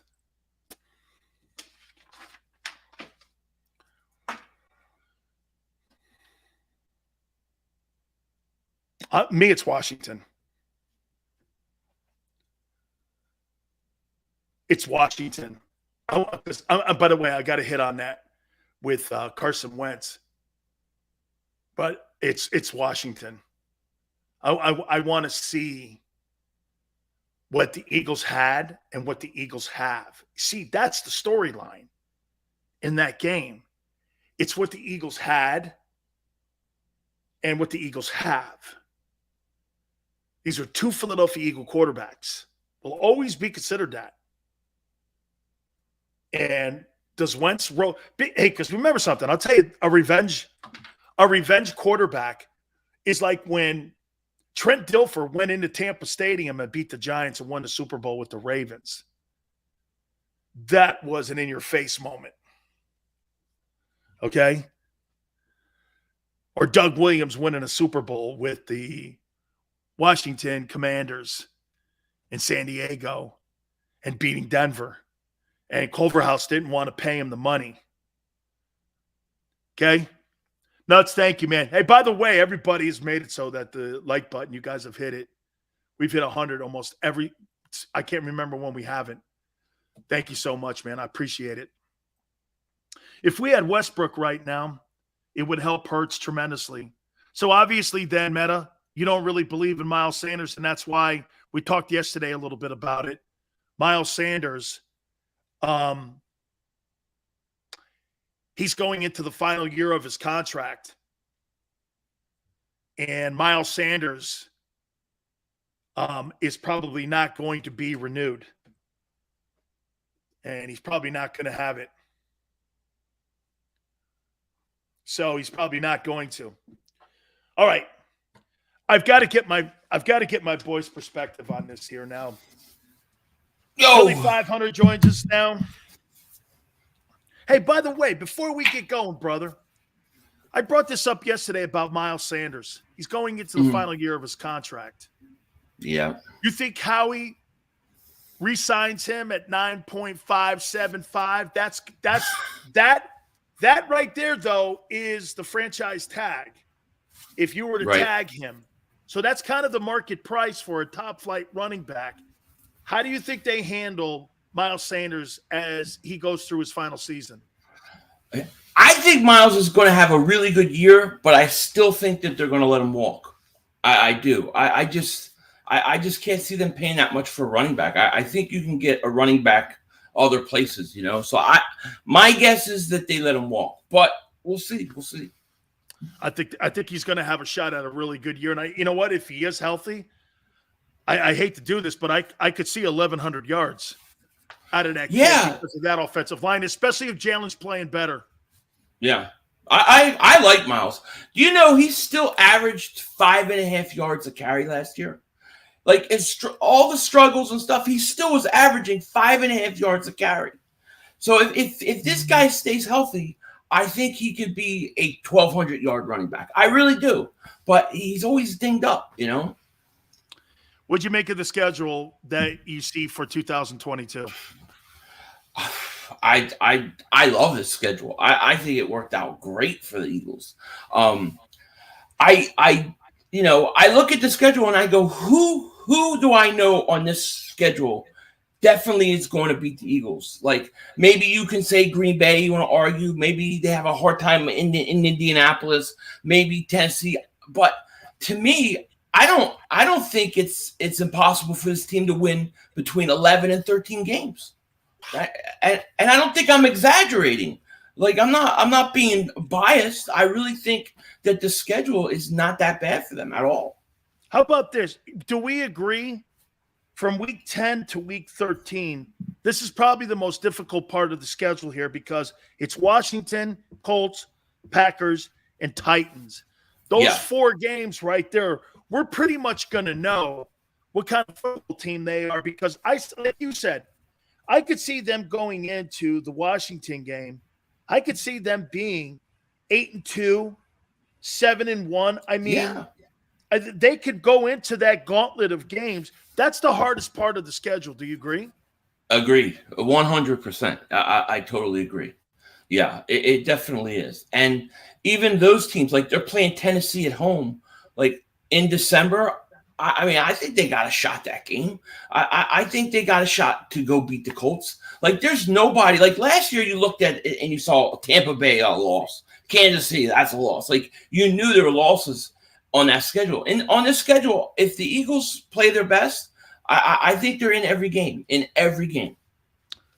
What is the game you want to see off of this schedule? What do you think Eagle fans are going to be looking more for? The Jags game? The Jags game with Doug? The Cowboys game at the Link? Or the Wentz game? I would say, well, the Cowboys is always a big deal. I definitely think the Carson game at the Link is going to be huge. I think that's the biggest one. However, I got to say, on the schedule, the Cowboys Christmas Eve in Dallas, you beat the hell out of that team at Christmas and destroy all those people's Christmas is the greatest gift I could get. It's the greatest gift. I want them to be miserable on Christmas. I want them miserable. You know what I mean? We got to win that game. The Link game with Wentz and the Christmas Eve game in for Dallas. you because you want Dallas's Christmas destroyed. I want them the day before. I want them all upset and miserable, passing out presents, getting drunk, whatever the hell they're doing. I'm going to be sitting back drinking eggnog, smoking a cigar. Greatest Christmas ever. You got to win that game. That's my whole season right there. That game. I love Christmas. I love eggnog. I need them to beat them. You know? All right. Does Doug Peterson get a standing ovation? Xander thinks that Doug is going to get a standing ovation when he rolls. Now, did Andy Reid, the first time he rolled into the Link, being in Kansas City, did you guys give him, by the way, thank you, Ray, did they give Andy a standing O? I think they did. I can't remember 100%, but I'm pretty sure they did. Because when he left, it was like, I think both sides, everybody felt like it was time. He was there, like 10, 11 years or something like that. I think he got a standing O. I do. And I think Doug will get one too. And I think Doug should get one. I really do. Okay. The response the fans give Wentz on the 10th week of the season when he comes into the Link. It's going to be a mix. It's going to be boos and cheers. It's going to be a mix. Because you got some people who love Carson Wentz still. And, you know, they look at it like if Carson Wentz never was on this team, we never win a Super Bowl. So there's going to be those people, and then there's going to be the people that, you know, feel like he bailed on the team. So I think you'll get a mix. I think you'll hear the boos, you'll hear some cheers, but all they'll report is the boos. That's all we'll hear about. Is he the most hated ex-Eagle of all time? Wow. Man, how about this? Is he the most hated football player that will be going into Philadelphia and into the Link of all time? Michael Irvin, all those guys that are rolled in there. Is he the most hated football player? I'm going to say no. I'm going to say not the most hated, but maybe the most, by some people, most disliked Eagles player. I think Jason Babin could be up there for the Eagles. And then I'll tell you a guy I hated, Phil McConkey of the Giants. I couldn't stand that guy. I could not stand that guy. I hated McConkey. That guy drove me nuts. I hate Phil McConkey. No, guy catch a 2-yard pass and then be cheering like he won the Super Bowl. Could not stand Phil McConkey. Most young guys don't know who that is, but he's a former New York Giant wide receiver. Pain in the ass. One thing I also like on this schedule here, the first 4 games of the year, okay? Lions, Vikings, Washington, Jags. Then you get this. 2 benchmark games. Cards, then the Cowboys at the Link. Then you got a bye. Then you got the Steelers. Look at how this is playing out here. 2 points here on the schedule. So you're going to go Cowboys at home, bye. Then you're at home again against the Steelers. You're going to have 3 weeks at home getting yourself healthy again as you kick up the second half of the season. You're basically, in theory, going to be home for almost a month when you're in the middle of the schedule. That's got to help, especially guys like Kelsey. Yeah, I didn't even pick up on that. Yeah, that's great. Home for a month, and then you go into that tough part where we talked about earlier. I think that's huge, man. I don't even I'm telling you, this schedule, I love this schedule. This schedule, if Jalen Hurts is the guy, this team could be dangerous, man. They could be dangerous. Philly, do you get accused of being a hater on Jalen when you just start bringing up things he's got to improve on? I'm accused of being a Jalen Hurts hater, and I'm accused of being an apologist. I get accused mainly because when they drafted him, my reaction video to them drafting him wasn't good. I was not happy about it. I agree.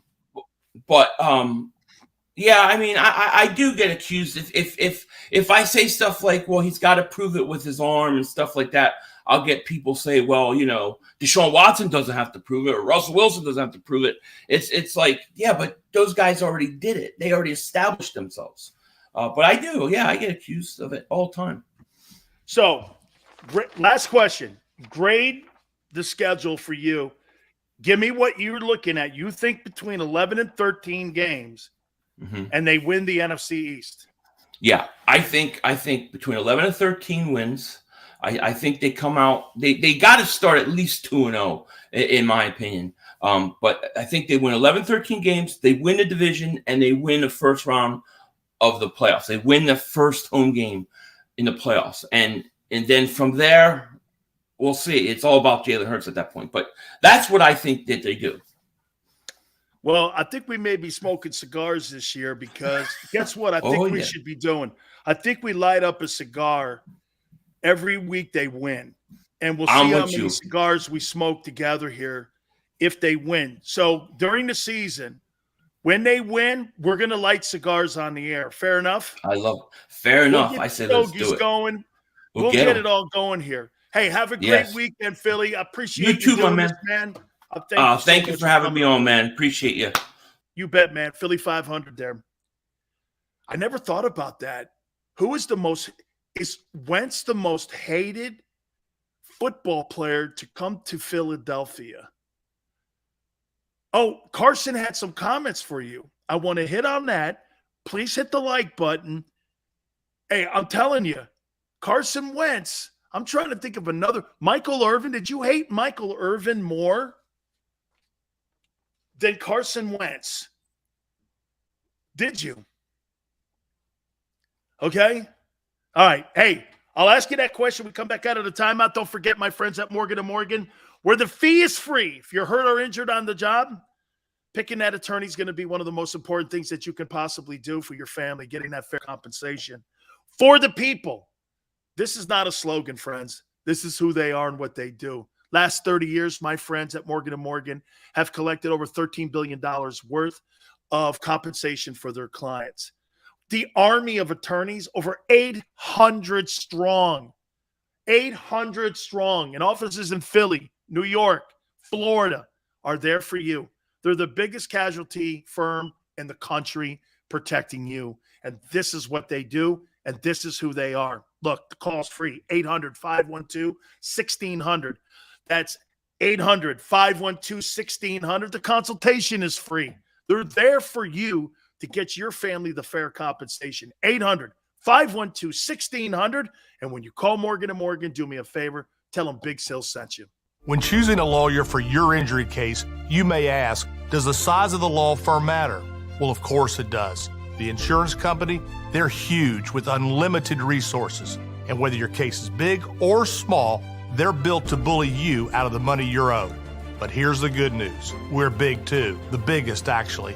And we're built to fight to make them pay for all that was taken from you. Size is our strength. There's only one Morgan & Morgan, forthepeople.com.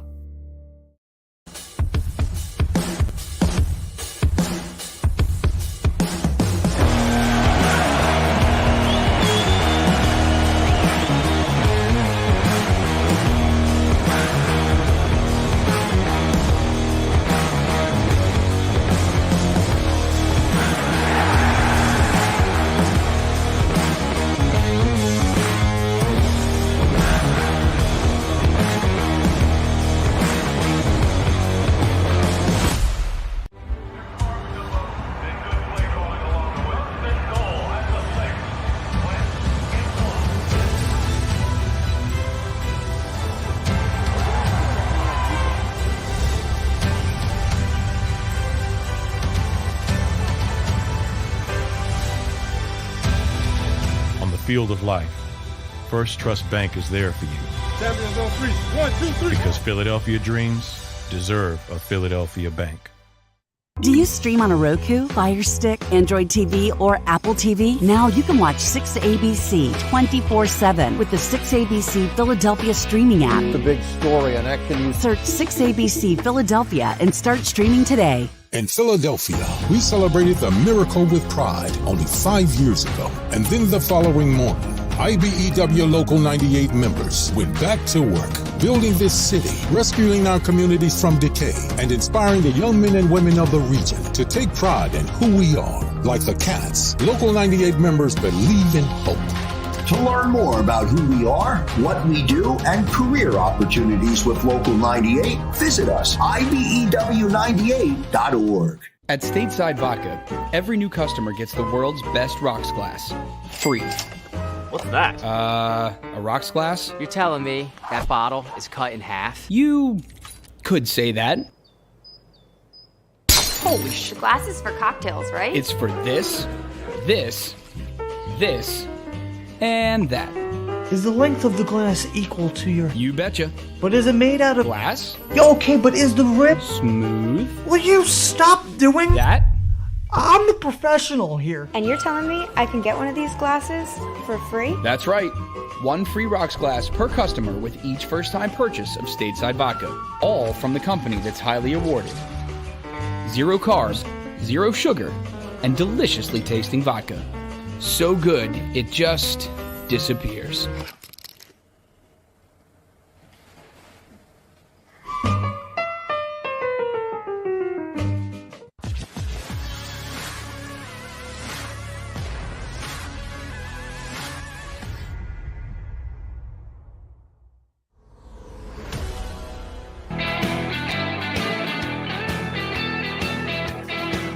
National Football Show, Big Sills. Hit the like button. Almost at 100. Thank you, guys. Let me try to put myself in your South Philly world.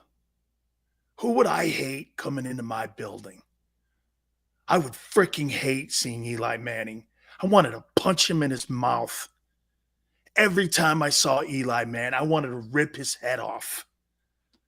Oh, man, if I was an Eagle, I'd want to kill that guy. I'd want to kill him. Oh, every time with that Barney Five attitude, man, I'd want to kill that guy. There's something about Jesse, man, get this. I don't know. He's been so great. He's been so great for the Giants and win those two. So I know, man. Oh, man. Oh, Randall. I hate Romo too, man. I want to kill that guy too. If I was in Eagle, green and white, I'd want to kill Tony. Would I want to kill Tony Romo more than probably? I want to kill Romo more than Eli. This is metaphorically, please. Don't get your panties in a bind. Oh, that's right. I'm not on radio anymore. You guys don't take it as serious as the radio executives do. I forgot. Thank you. That's I checked myself. So let's move on. Oh man, Tony Romo, man. I'd like to break his neck. Oh man. Tony Romo, just take him over my knee. Aikman? Really? I think he would have been more Emmett. Oh. Tony Romo wins one playoff game. Oh, and by the way, so Al Michaels is doing Thursday Night Football on Amazon with Kirk Herbstreit. Did Herbstreit even play pro ball? Jason Garrett? Jason Garrett's a bum. Sills, you're a basher. Oh, I am. Okay. This is going to go into Carson Wentz in a second. Who's more hated than Carson Wentz? Wentz comes into your building.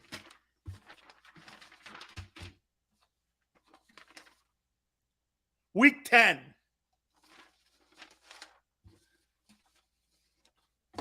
Is he on the Phillies' most wanted list? Or the Eagles, excuse me. Well, Philly. Is he on the Philadelphia Sports most wanted list? Tom Brady. Oh, Dak.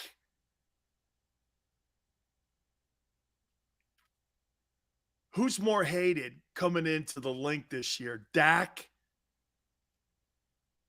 or Carson? It's got to be Carson. Dak or Carson? Wait a minute. That's a great one. You guys don't care about Kirk Cousins. You think he's a bum anyway. You don't care about Trevor Lawrence. You care about Carson, though. Orlando Scandrick, man, he will not let up. Hey, Mike, that guy hates Howie Roseman.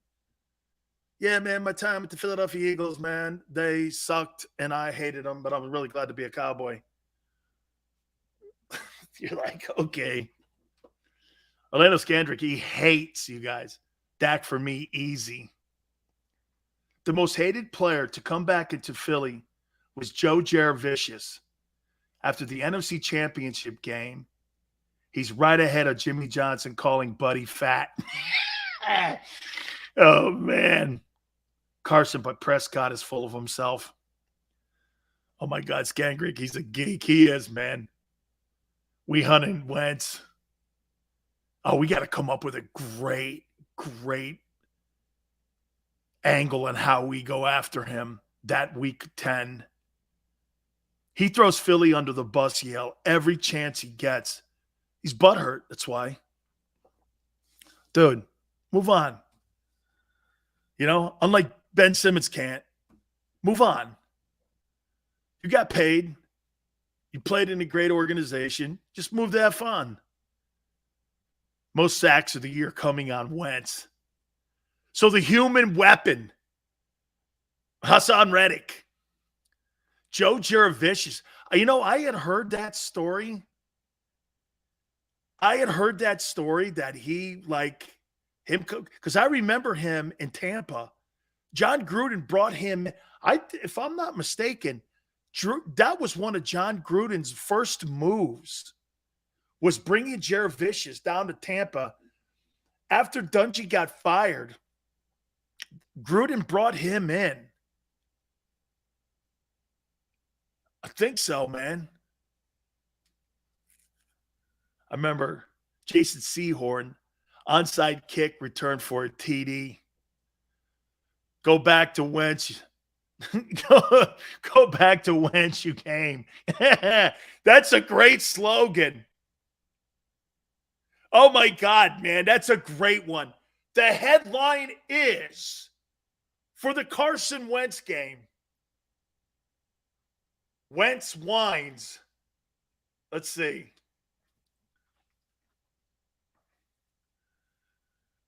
The crying game. Oh, my God, man.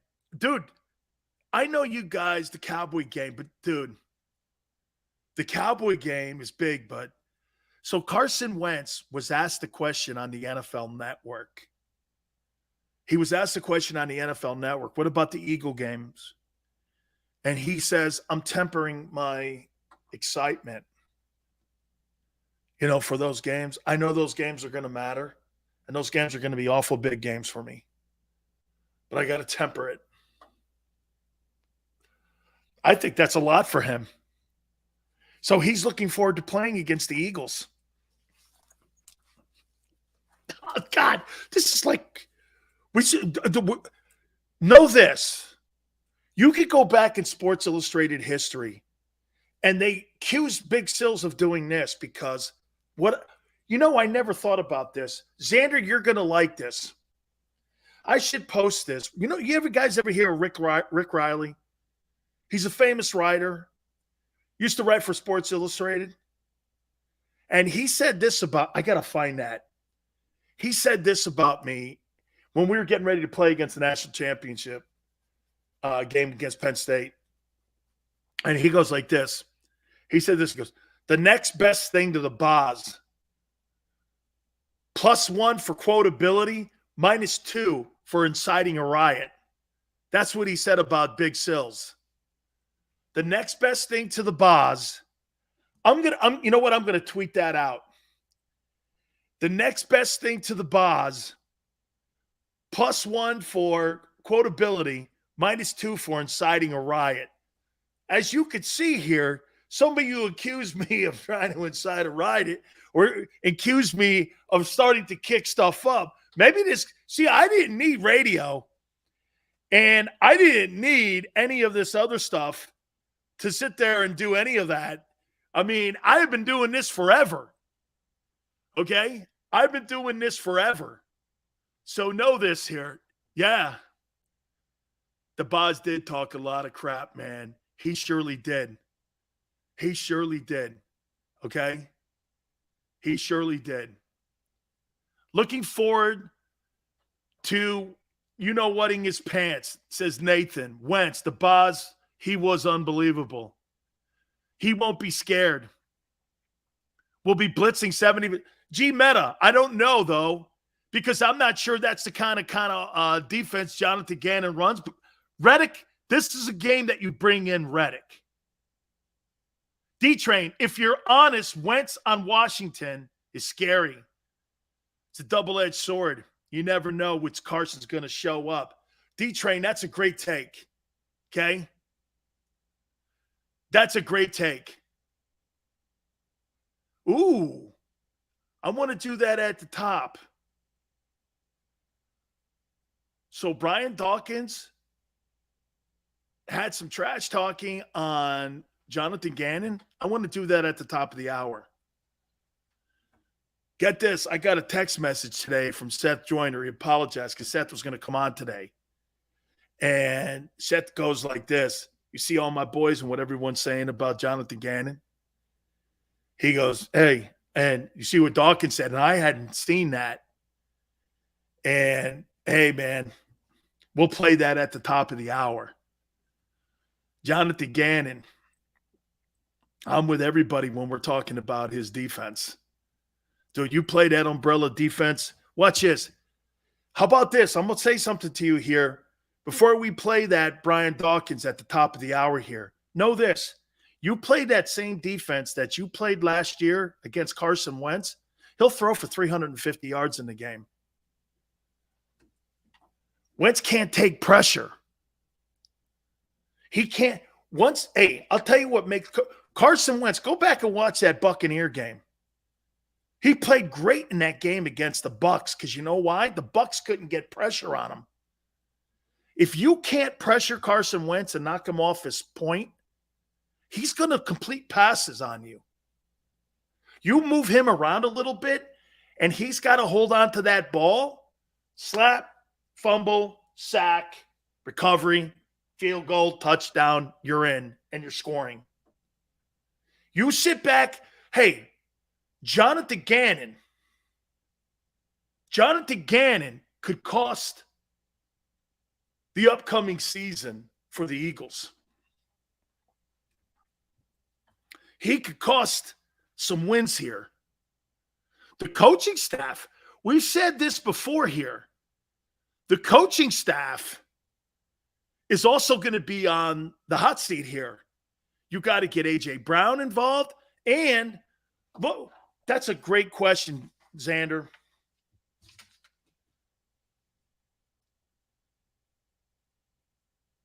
Jonathan Gannon or Nick Sirianni? Who improves their side of the ball more? I want to do this topic. Who improves their side of the ball more?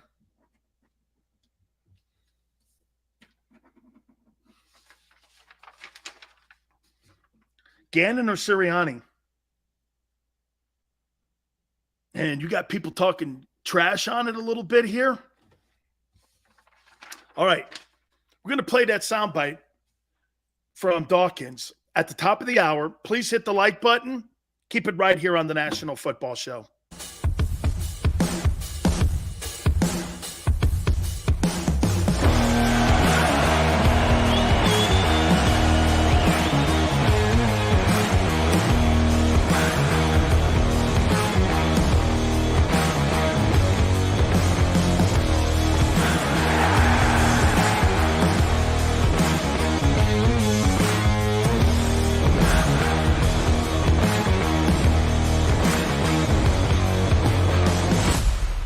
After a car crash, the big insurance companies you see advertising on TV, they may try to downplay your case and might say it's only a fender bender or it's just a herniated disc. I worry that some law firms fall for this BS. Not us. We put ourselves in your shoes and ask, what would it be like to be in your pain for the rest of our lives? $1 million wouldn't be enough for me. There's only one Morgan & Morgan. ForThePeople.com.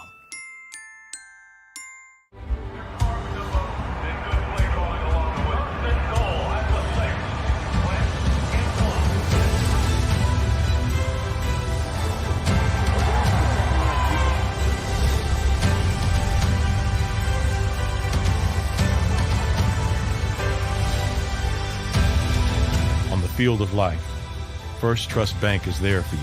Champions on three. 1, 2, 3. Because Philadelphia dreams deserve a Philadelphia bank.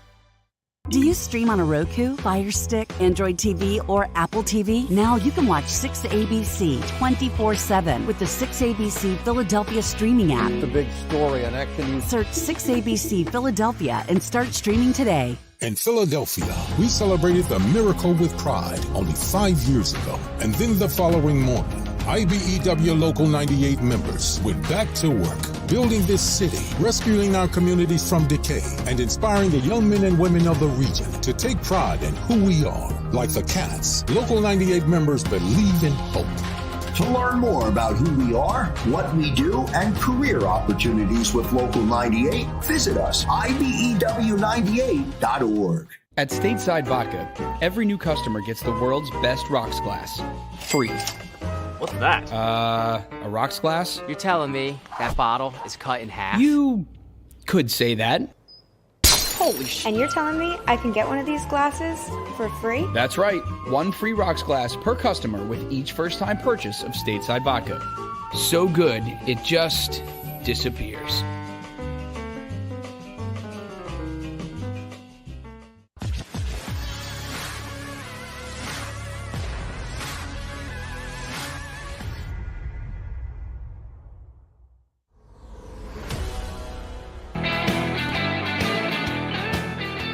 Welcome back. National Football Show. It's your boy Big Sills. Appreciate you guys coming aboard with us here. Please hit the like button. You guys have been great. Absolutely great. We're going to reset some stuff here, but having some fun here on a Friday the 13th as we get ready for the OTAs, 10 July mini camps coming right around the corner too. Thanks, guys, so much. By the way, did you see any bashing or hear any bashing at all of Jalen Hurts or anybody? Did you in any way see that? Absolutely none. Okay? Have I? Nothing. Nothing. Because you know what? We're going to start doing this. Watch this. Schedule. Talent.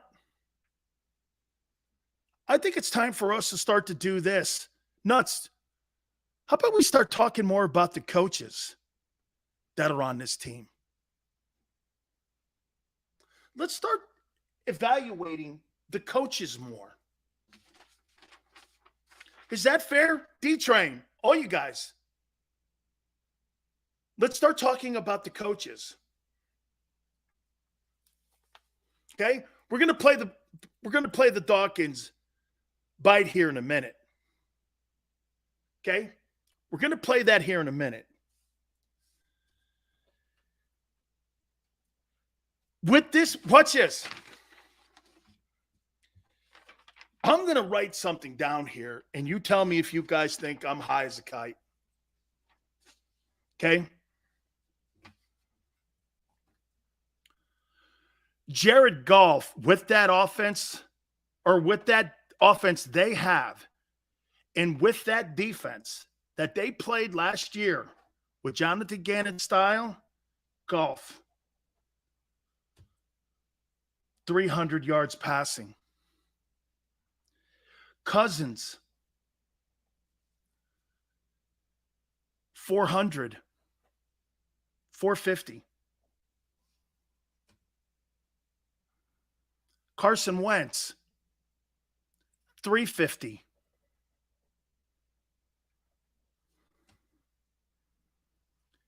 Trevor Lawrence, 350.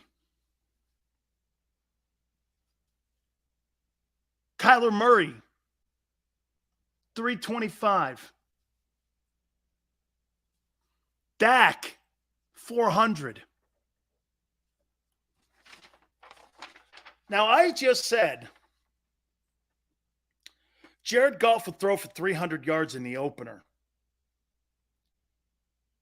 Kirk Cousins will throw for 450 yards with Justin Jefferson and Adam Thielen. Wentz will throw for 350. Trevor, 350. Kyler, 325. Dak, 400. Am I bashing? Am I bashing? Tell me if I'm bashing.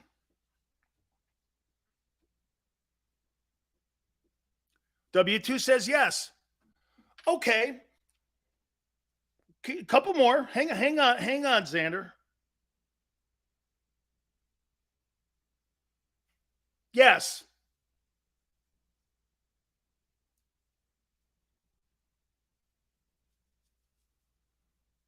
This is going to be great.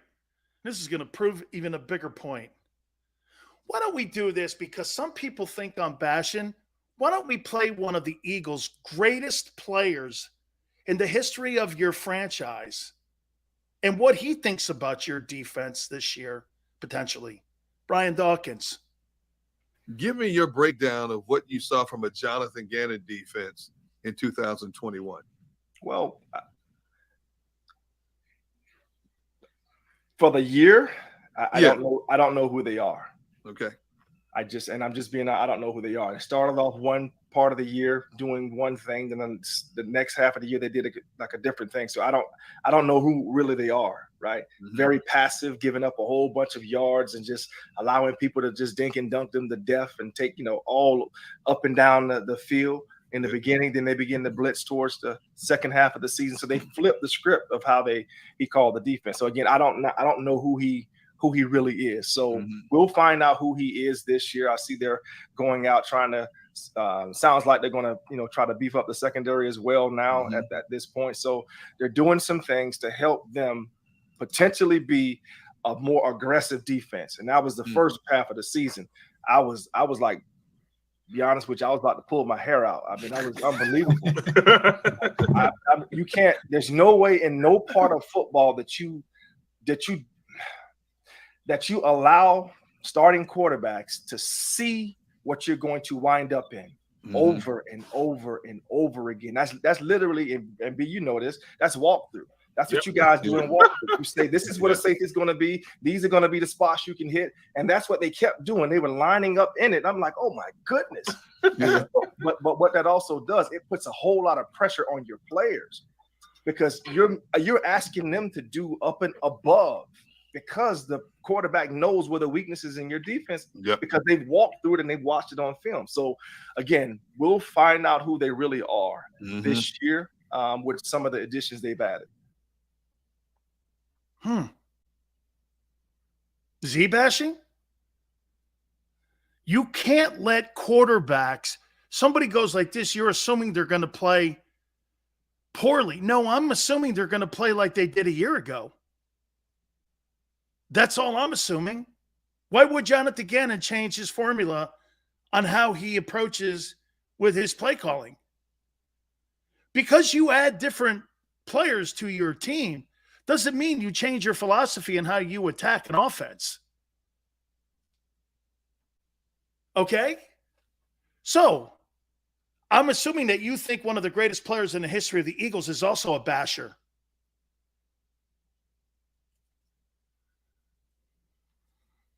Oh, I see. I say it, I'm bashing. He says it's constructive. That's why I put these big numbers up here. Until you show me that you can cover a quarterback that's a legitimate NFL quarterback like Kirk Cousins, why wouldn't I think you're going to throw for 450 yards? What was the completion percentages for guys like Patrick Mahomes last year? 78%? What was that? I mean, Brady was It was a freak show watching it. Never assume. That's right. Never assume that you're going to right the ship. I'm going on what they did. I'm going on what they did. And what they did and what he did with his play calling, to me, you have to show me something different. So you don't have a cornerback on the other side of Darius Slay yet. You think magically you're going to find a guy walking the street over at the airport and you're going to slug him in at CB2 on the other side of Slay? You're going to have to make a trade for somebody. And they're not going to. So you're going to have a hole there, and you're going to have a hole on your free and strong safety positions. The thing that is encouraging is that, but here, so if you take Jordan Davis off the field on third down, your upgrade is Hassan Reddick, right? Your upgrade is Hassan Reddick. And I'm a fan of this guy. I love the shit talking, all that. We have brought Seth Joyner on. We heard from Brian Dawkins. We've heard from pretty much every other executive and whomever, coaches, analysts. The Eagles play a soft coverage defense. Why wouldn't I? Look at this. Really? Jared Goff got a team to a Super Bowl, won an NFC championship. He's not horrible. He's just inconsistent. But with a defense that plays like that, he'll throw for 350 yards. Cousins will throw for 450. Jefferson, Thielen, and the back. You don't think he's going to put gargantuan numbers up with a defense that plays the way they did a year ago? Or do you want to see here? One thing I don't think Brian explained well enough here. Let me throw this at you here with a coordinator. Here. Actually, I'll tell you this, man. I've been asked in the past years ago by Butch Davis, when Butch was at Carolina and when Butch was at Miami, to come in and be a co-coordinator. This was years ago. I was making good money. I didn't want to do it. But he wanted me to come in and help on the defensive side. And I was going to earn my chops. Butch ended up going to the Cleveland Browns. I could have been a D coordinator with the Browns. Who knows? One of his favorite people. Dave wants that. All these guys come on. They've all offered me jobs to coach. You got to understand something about coordinating. Being a coordinator is interpreting. Okay? And when you have a set fundamental philosophy on how you see and how you want to approach things, yes, you use the assets you have in front of you. This is how Jonathan Gannon saw last year. Now, last year's team has been upgraded. I agree. But remember something. There is a still-fired philosophy in how he approaches a game. He believes in other teams making mistakes. It's not a bad fundamental, because I'll tell you somebody else. Why would you say 400 yards ain't happening? That's funny. I'm gonna get the completion percentages of Brady, Jimmy Garoppolo, and some of these other guys. They were like over 68% against you guys. What do you mean it ain't happening? You know what? Andy Reid ran the ball for 200 yards, and I don't know if Andy Reid ran the ball outside of the Eagle game and any other game last year. They were simplistic to figure out. It ain't happening. You play a zone coverage the way you play, you'll get picked apart again. Brian Dawkins just told you that. But you don't believe him, me, or anyone else who comes on. So you get this. There's no explaining it to you then. You're dreaming? Let me take a look at what Tom Brady's completion percentage was against the Buccaneers. What was Brady's completion percentage against the Eagles in last year's playoff game? 78.4%. And Brady had a 78. 78.4% of his passes Sunday. He completed 80% of his passes. Hold on here. What was Jimmy Garoppolo's completion percentage against the Eagles in 2021? Here is information from CBS Sports. 68-1. Oh, wait, hang on. Oh, my God. 70% of his passes. What was Derek Carr's completion percentage against the Philadelphia Eagles in 2021? 91%.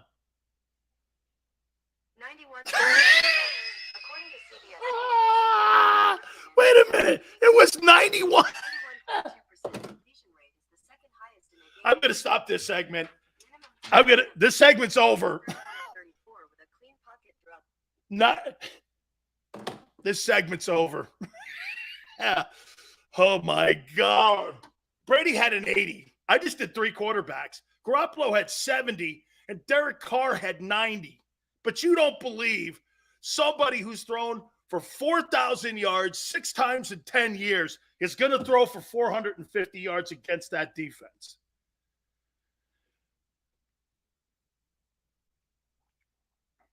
Series of Basher. That's a great take. Oh, my God. Oh, my God. Series of Basher. Oh, my. Series of hater. D-Train. Series of. Hey, let's do Dak. Let's do Dak. Siri, help me out on Dak. What was Dak Prescott's completion percentage against the Philadelphia Eagles in 2021?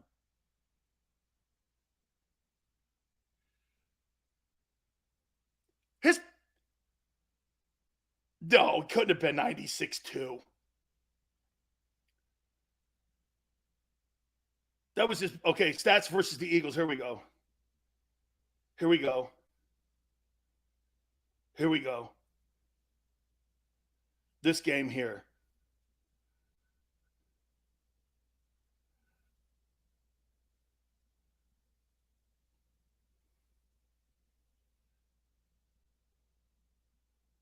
Oh, my God. He had 143 quarterback rating? How could you? I only thought you went to 135.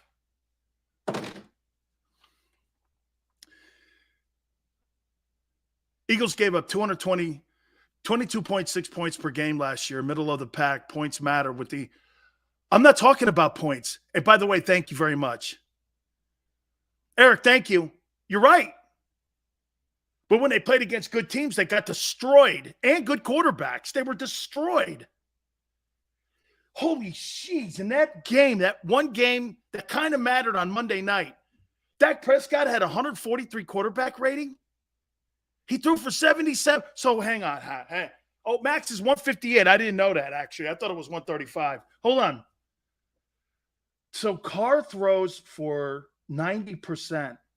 Garoppolo, 70. And you think he sucks. Brady, 80. Dak, 77. And you think the numbers I threw at you are unreasonable? 350, 420. Carson Wentz will throw for big money against you. W2. No more Amari there. And Michael Gallup's injured, right? I don't think. Help me out. I think, right? Michael Gallup doesn't come back until week 5 of 2022.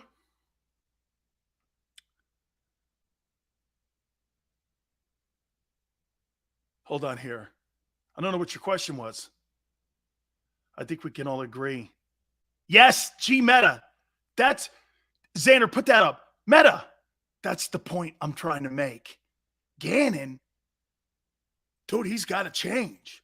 More so than even Nick Sirianni. Boy, these two coordinators. What up, Will? Guys, these two coordinators have a shit ton to change by the time 2022 comes. But I'm saying Gannon's got more on his plate. I think Sirianni's going to get it done, getting AJ involved in it and all that other. Okay? That's right. Rico, it's the scheme. It's not the play. Hey, so when you're allowing a quarterback like Derek Carr to have a 90% quarterback completion percentage, 90. This guy completes 9 out of 10 footballs against the Eagles. Yeah. God almighty. Hey.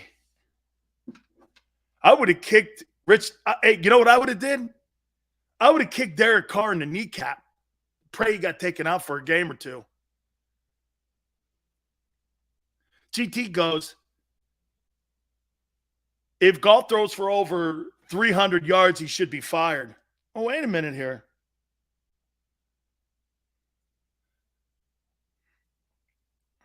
I love Siri.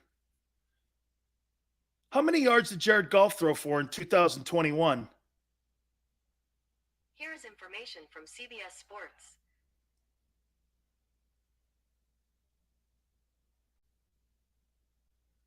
Let's just see what kind of year he had. He threw for 32-45 with 19 touchdowns and 8 interceptions.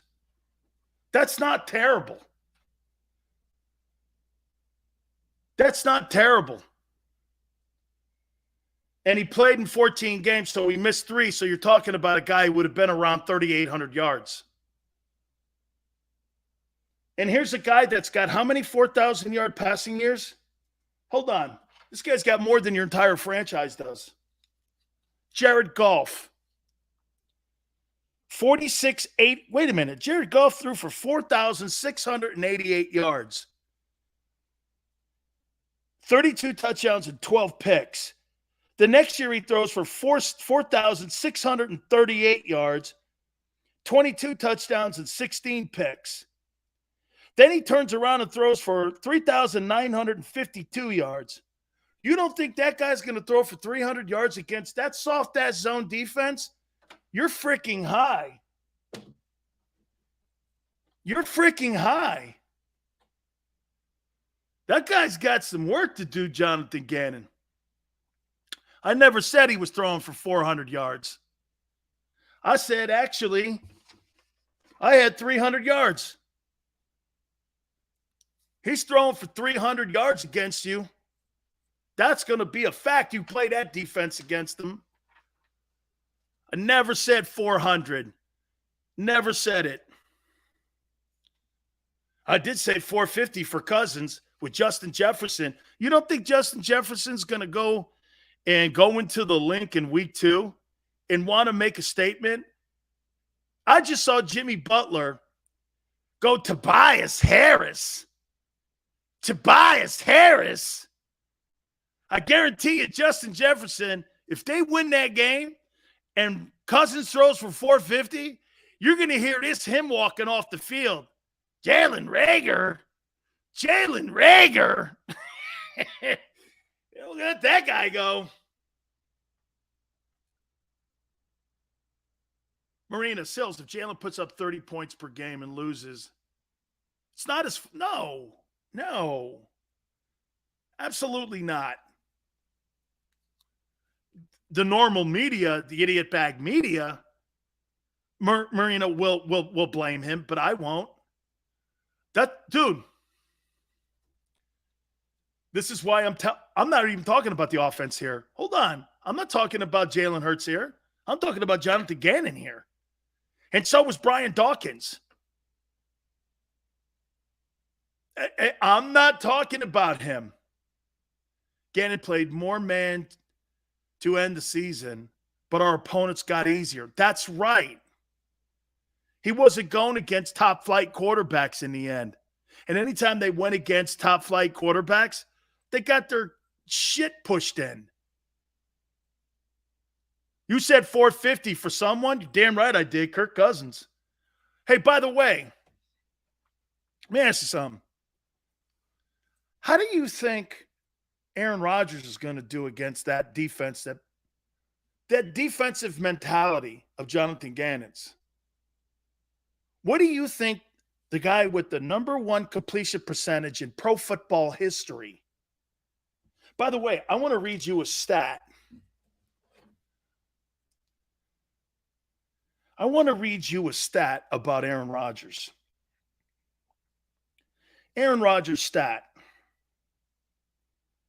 I want to read you something here about Aaron Rodgers and this guy coming to your building with that defensive coordinator's mentality.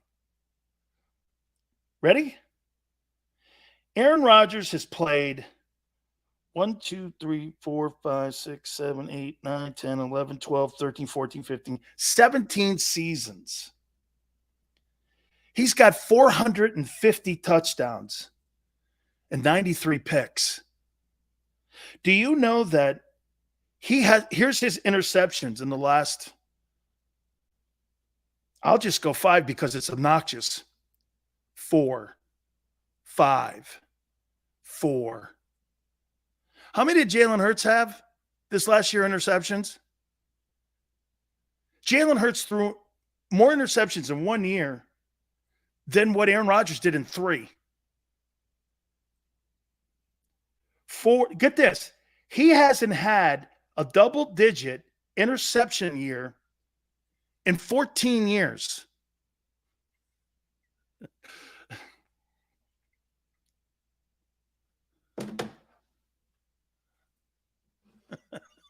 Hey, 450 touchdowns to 93 interceptions in 18 years of football. Hey. Okay. Dude, Aaron Rodgers, with that style of defense, you think 90%? He'll throw for 500 yards in that game. No, he probably won't have to because he'll throw for like 400 in the first half. You think you're going to play that kind of style again? Derek Carr's good. He ain't Aaron Rodgers good. And he was 90%. Hey, Meta, D-Train, that's the craziest stat I've ever heard. In 18 years of professional football, as a quarterback, Aaron Rodgers doesn't have 100 picks, but he's got 450 touchdown passes. And you think Jonathan Gannon, with his style, is going to slow that guy down? Boy, I'll tell you something. You better have a come-to-Jesus conversation if you're Nick Sirianni with that guy, because you got to do more to just sit there and let that guy, like he's at an arcade at some fair, because he'll kill you. Dude, GT goes, no Davante Adams. It won't matter. The Green Bay Packers will have someone else step up. You know, it's funny. People bring Davante Adams up. Well, what the hell do you think made Davante Adams? He wasn't a first-round draft choice. The Packers have had 2 first-round draft choices at wide receiver in the last 40 years. They don't draft them in the first round like the Eagles do. They don't believe in it. 2 in 40 years. You go back to Sterling Sharp, Shannon's brother, back in the 80s. I played against him.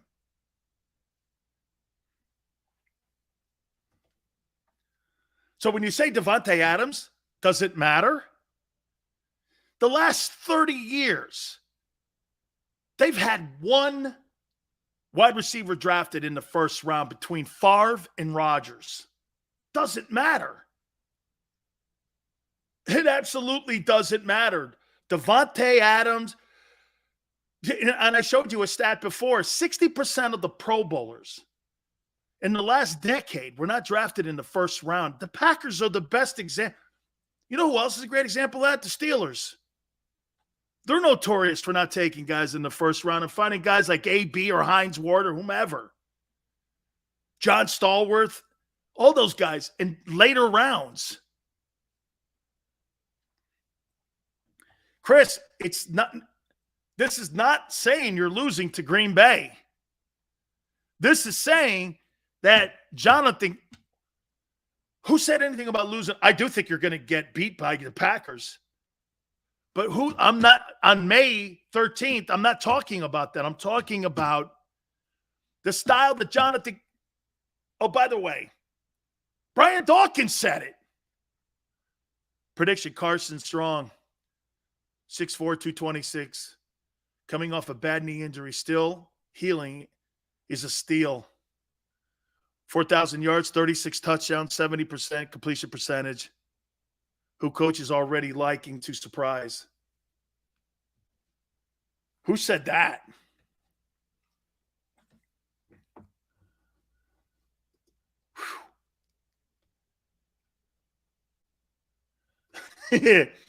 Hey, man. Sydney, that's a pretty strong prediction. And you backed it up with dough.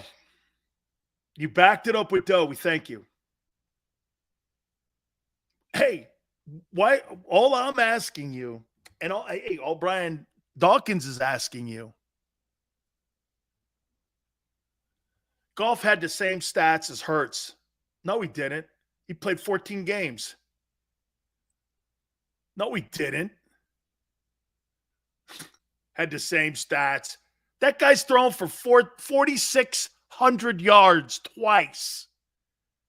You think Jalen's going to throw for 4,600 yards this year? Okay. Strong would be Andrew. Bold prediction, Packers and Bengals won't make the playoffs. Hurts played 15 games, not much of a difference. Okay? So you think that Jalen's a better passer this coming season than Goff, even though Goff's got the history of having done it and Jalen doesn't. Okay. Who was he throwing to again in Detroit? Who was he throwing to in Detroit? I forget. And by the way, when he was in Los Angeles, Kupp had good years, but not great years. They weren't exceptional. They weren't exceptional years when Goff was there.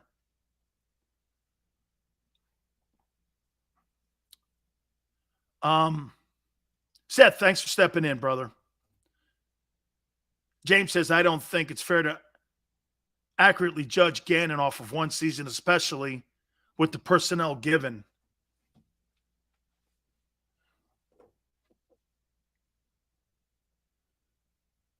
I didn't say he couldn't get better. I said you can't play what you did last year. Because every time you stepped on the field with a top-flight quarterback, he destroyed you. Okay? He destroyed the defense. Now, I completely agree. But this is where Gary Cobb and a lot of people have said about Jordan Davis. So if you take Jordan Davis off the field, you're telling me that Nakobe Dean and Hassan Reddick have to be enough of an impact to cover up CB2 because you don't have another cornerback there and you're light at free and strong safety. That Reddick has to make the difference up for your defense to look different. If Jordan Davis, who had 9 sacks in 43 games in Georgia, is to all of a sudden turn himself into Fletcher Cox and have 10 sacks. Okay? That's what I'm saying here. The guys who are going to make the impact on third down to try to stop these big-time arms that you're going to be facing is got to be Dean and Reddick.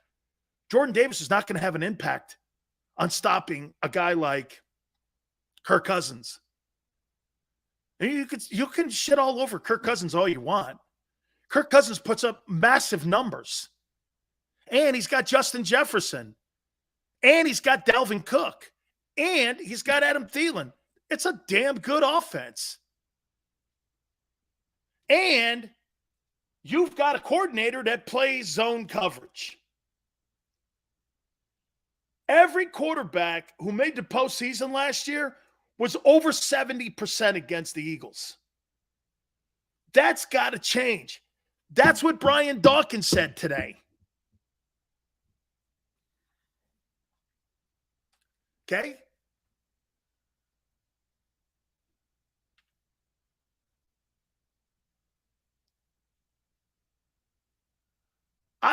Listen, I think they're going to here. The question is going to be, do you think that Jonathan Gannon's mentality, here's a guy, and then look, I'm going to give you guys a little bit of a conversation I had with Bill Belichick years ago. I asked Bill how he approaches a certain team. Would you not say Bill Belichick is one of the absolute greatest coordinators of all time? Look what he did. He was a coordinator in New York, got those 2 rings. He was the assistant coach in New England when they went to the Super Bowl, lost to the Packers. Okay? He wins those 6. This guy's got 8 Super Bowl rings. Okay? Putting defenses together. He's the greatest defensive coordinator. And I asked him, Bill, what is the number one thing you do when you're going against a team? I always thought it was about attacking with your strength. You know what he said? Some truth. But for us, how we go against a team like the Eagles, what do you think the Eagles and how a team like the Patriots would go against the Eagles?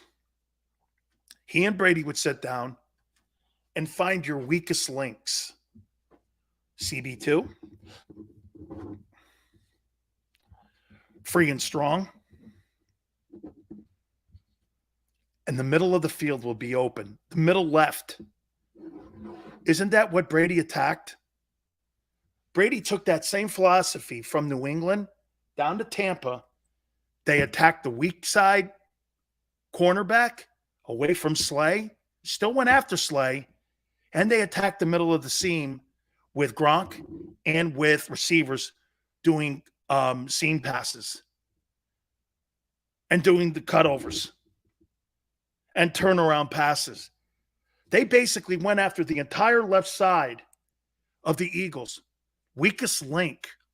These top flight quarterbacks that are going to go against the Eagles, watching the game film that they have on tape now, okay? You're going to get a mentality in how Gannon prepares. Gannon believes in keeping everything underneath him. He doesn't want to give up the plus 25 play. He doesn't want to get beat deep. So what does he do? He plays off the ball. When you play against shittier quarterbacks, you're going to play more press coverage. But when you're playing against Brady, Brady's going to have the underneath and the seam and the tight end open every time, and he's going to have his screen game wide open. God forbid he gets a running game going, then you can't stop the offense. There's no defending it. So what the quarterbacks are going to do when they see Gannon style, here, Golf and them completely outmanned. I think they're completely outmanned, the Lions versus the Eagles in week 1. But still, fundamentally, Golf, he's going to attack the weak CB2, the weak cover guy, the weakest guy. He's going to go after him. That's what every single one of these guys are going to do.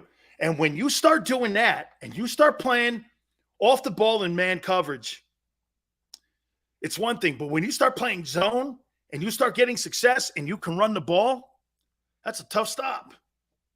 Gannon's got to change this. Now, how much blitzing did Jonathan Gannon do last year?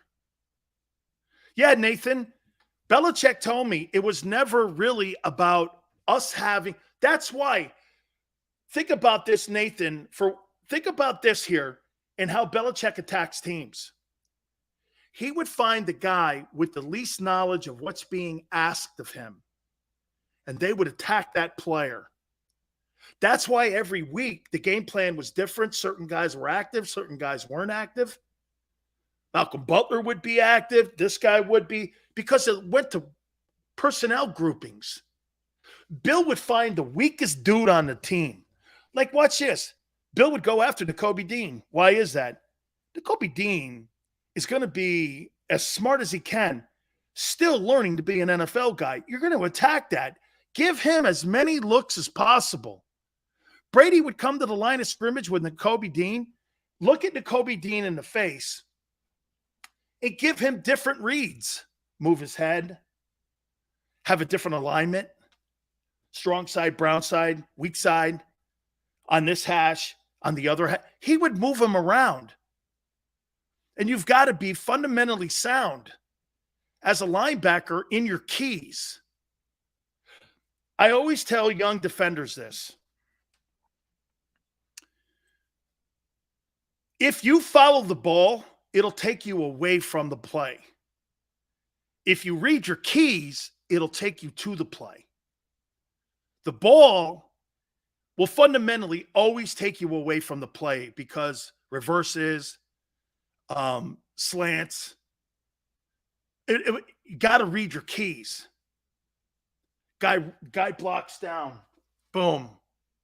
Be looking for the downside block. Guard goes away. Look inside because a trap play's coming, or you could have a fullback trap, or you could have a tight end trap coming in on you. Watch the fold block. Guy sitting back, center comes down on you. Engage. Keep your poise here. Don't let your backside arm free. Make sure you're holding that. And when you see the key go away, then you wipe across your center and you go to the ball and you get in your pursuit angle. Everything is fundamentally put down for you in front of you, and they'll tell you exactly. Okay? But when you play a defense like Jonathan Gannon does, and you're just sitting back, and see, there's a part of me that's okay with it. Because watch this. You put a guy in the 20-yard line on the minus 20, on their 20, and you're saying this is what Jonathan Gannon's mentality is. And tell me if you think I'm wrong here. Okay? Tell me if you think I'm wrong here. Okay? Jonathan Gannon is saying this. I don't believe that offense can go 14 plays on us without making a mistake. The only problem is that when you got quarterbacks completing 80% of the completion percentages, that philosophy gets eaten up in 5 plays, not 14 plays. His philosophy's right. He doesn't have the personnel yet because he doesn't have them in the secondary. Their front 7 is good enough now to kind of bring that number down. They're going to be better because of the pressure on the ball, stopping the run. Okay? You're going to be. But you got to remember this. Again, you got quarterbacks completing 80%, 75%. That philosophy that he has gets eaten up. Instead of 14 plays, it's 7 plays, touchdown, field goal. That's why Jonathan Gannon, against these quarterbacks, look, like some of you are saying, look, I don't think Jared Goff is great. I think he's been a bust since he came in the league, but yet he's got numbers. 4,600 passing yards, did it a couple times, owns an NFC championship. He's not terrible. He just looks, you know who I would compare Jared Goff to? He's a better version of Wentz. Massively inconsistent, and when it's bad, it's bad. Cousins is pretty good. Look, if you play like this with Carson Wentz and you don't pressure Carson Wentz is going to throw for 350 yards. He did it against the Bucs last year. You didn't have a better defense than the Buccaneers did a year ago. That Colts and Bucs game went back and forth. Guy put up some pretty good numbers a year ago. He's going to complete passes if you don't get to him and move him off his point. That's all I'm saying. Okay? Sills, don't you think most of those stats are garbage time stats? Same with Cousins. Zach, they were 9-8. The Colts were 9-8. It's not like, didn't they beat the Bills or the Chiefs last year? Didn't they beat the Chiefs? I thought the Colts beat one of those teams, the Bills or the I think Carson Wentz beat the Chiefs or the Colts last year. I don't remember which one. I think it was one of those teams. I mean, those are two pretty damn good, impressive rosters. Okay? I'm talking about Goff, Cousins. Yeah. Because they were never really in ball games. I think they tied. Wasn't it a Steeler game? Yeah, I think they made right? One strong 8. I appreciate you coming aboard, man. Thank you so much. Guys, hit the like button. See where I'm saying here? Again, Jonathan Gannon, there's a remedy to this, though. I want to hit on that. Please hit the like button. Keep it right here on the National Football Show.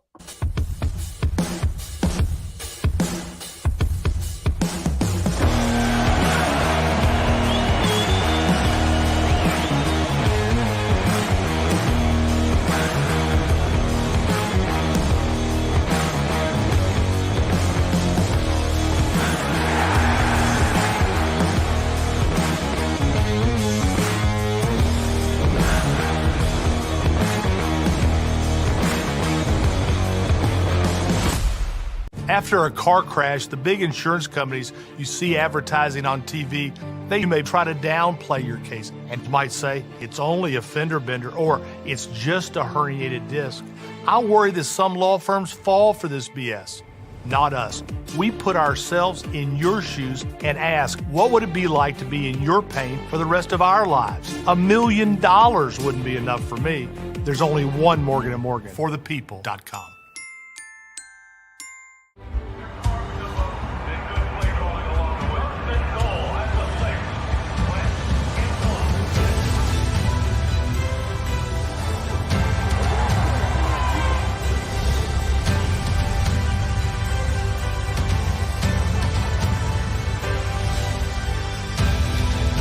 Field of life, First Trust Bank is there for you. 7 on 3. 1, 2, 3. Because Philadelphia dreams deserve a Philadelphia bank.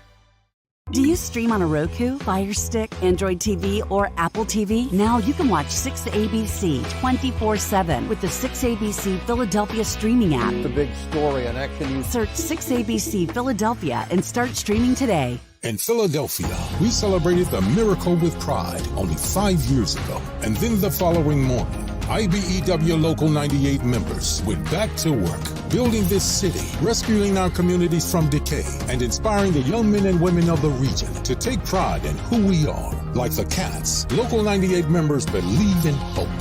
To learn more about who we are, what we do, and career opportunities with Local 98, visit us, IBEW98.org. At Stateside Vodka, every new customer gets the world's best rocks glass.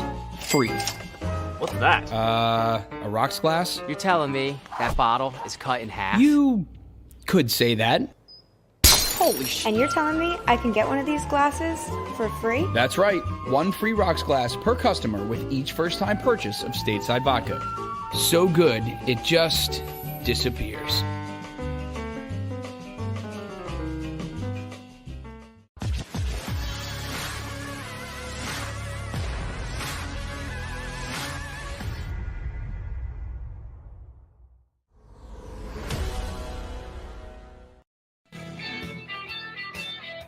Welcome back. National Football Show. Thank you so much, guys. Nuts, thank you for making it happen. Give me 100 likes. Thank you very much. It is always appreciated when you guys do that stuff. Thank you very much, you guys. Again, Your streak, I think it's on 5 months now. Every show we have. We're well over that. Hell, one time I think we even got to 600.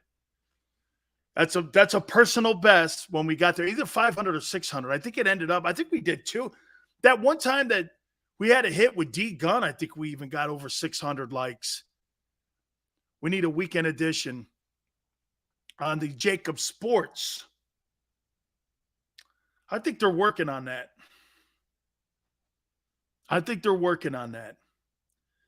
Is Sills giving away a jersey today?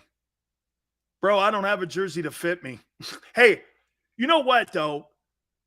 Joe Sr., Senior Krause goes, hey, man, you know what? We might have to get a Big Sills throwback jersey here. Okay, and give away. Hey, these guys want, Xander goes like this, these guys want 6 hours of Sills Saturday and Sunday, too. I love you guys, man. Hey, and by the way, hey, gaming, I'd love to have 1,000 likes. I do. Hey, G Meta, how about the week? By the way, I'm going to do this, and I've never done this in my radio or broadcasting career.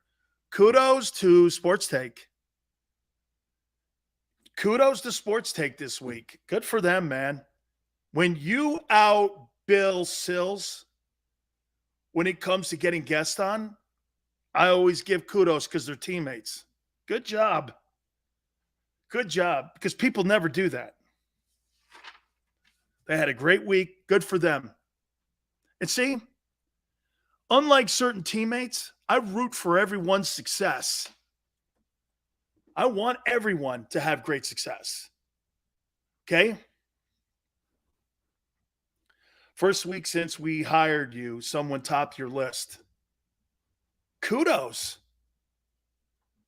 Kudos. And by the way, I still put the owner of the Cowboys on. Right? I mean, we still did have the owner of the Cowboys on. And I know. Hey, you know. Hey. Could you do a section on the undrafted signings? Yeah, we'll do that next week for you.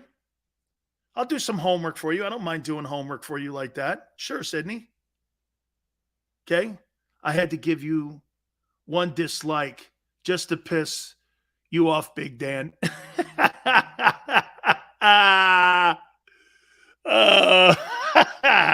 Oh, my God. My wife doesn't believe you're talking to me. Can I say,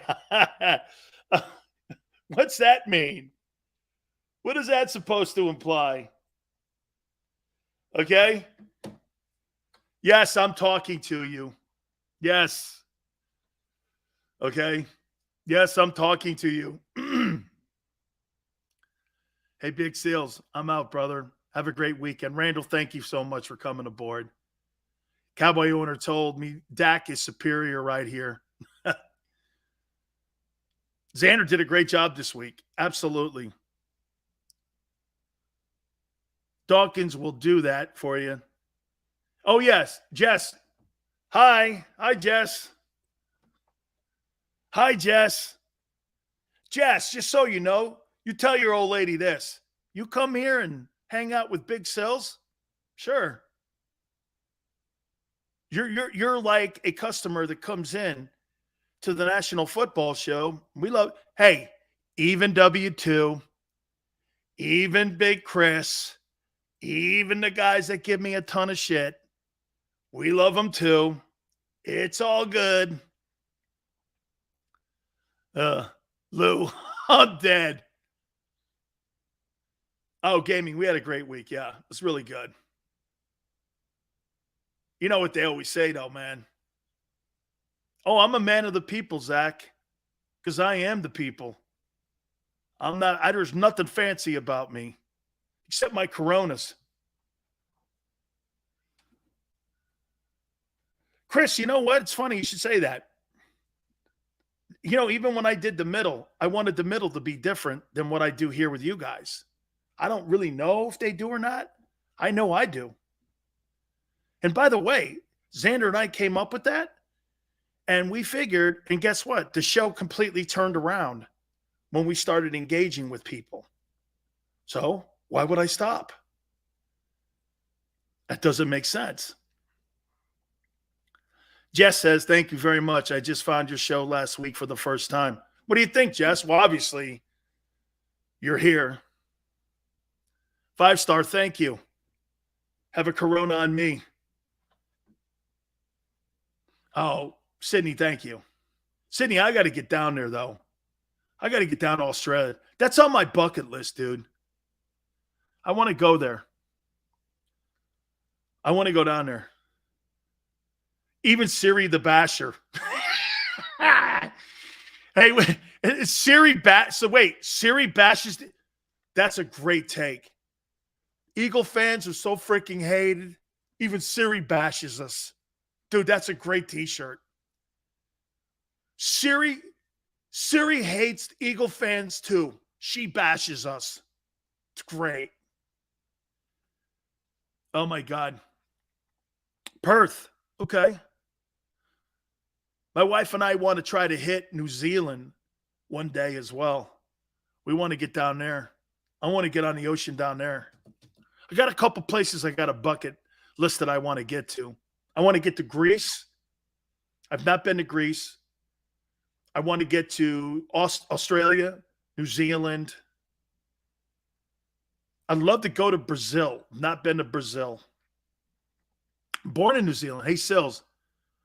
We like your old stories of your playing days. Well, my playing days are kind of different because there's wrestling in there. There's arena football. There's Canadian football. Hey, here, one real quick one. The Canadian Football League. So I told my wife, over there, that one contract that I got offered when it came to going and playing in Canada. I got like 7 contract offers. And so I go, hey, honey, what do you feel about moving to Saskatchewan? She went like this. Okay, show us a picture of your playing days.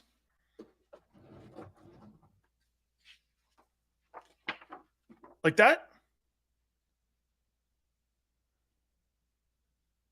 Like that, Meta?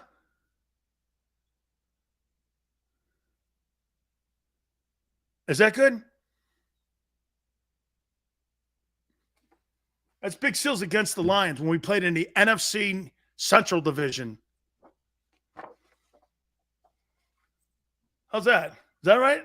Yeah. Oh, yeah. Hey, dude. Next week, we'll run the highlight tape. A guy at Entercom, now Odyssey, made a highlight reel of mine when I played at the University of Miami. Guess who played? Jerome Brown played next to me. And I think you guys, you think, Xander, that they'll be impressed with that? I think they'll be impressed with that. Guys, oh, here we go. Here it is.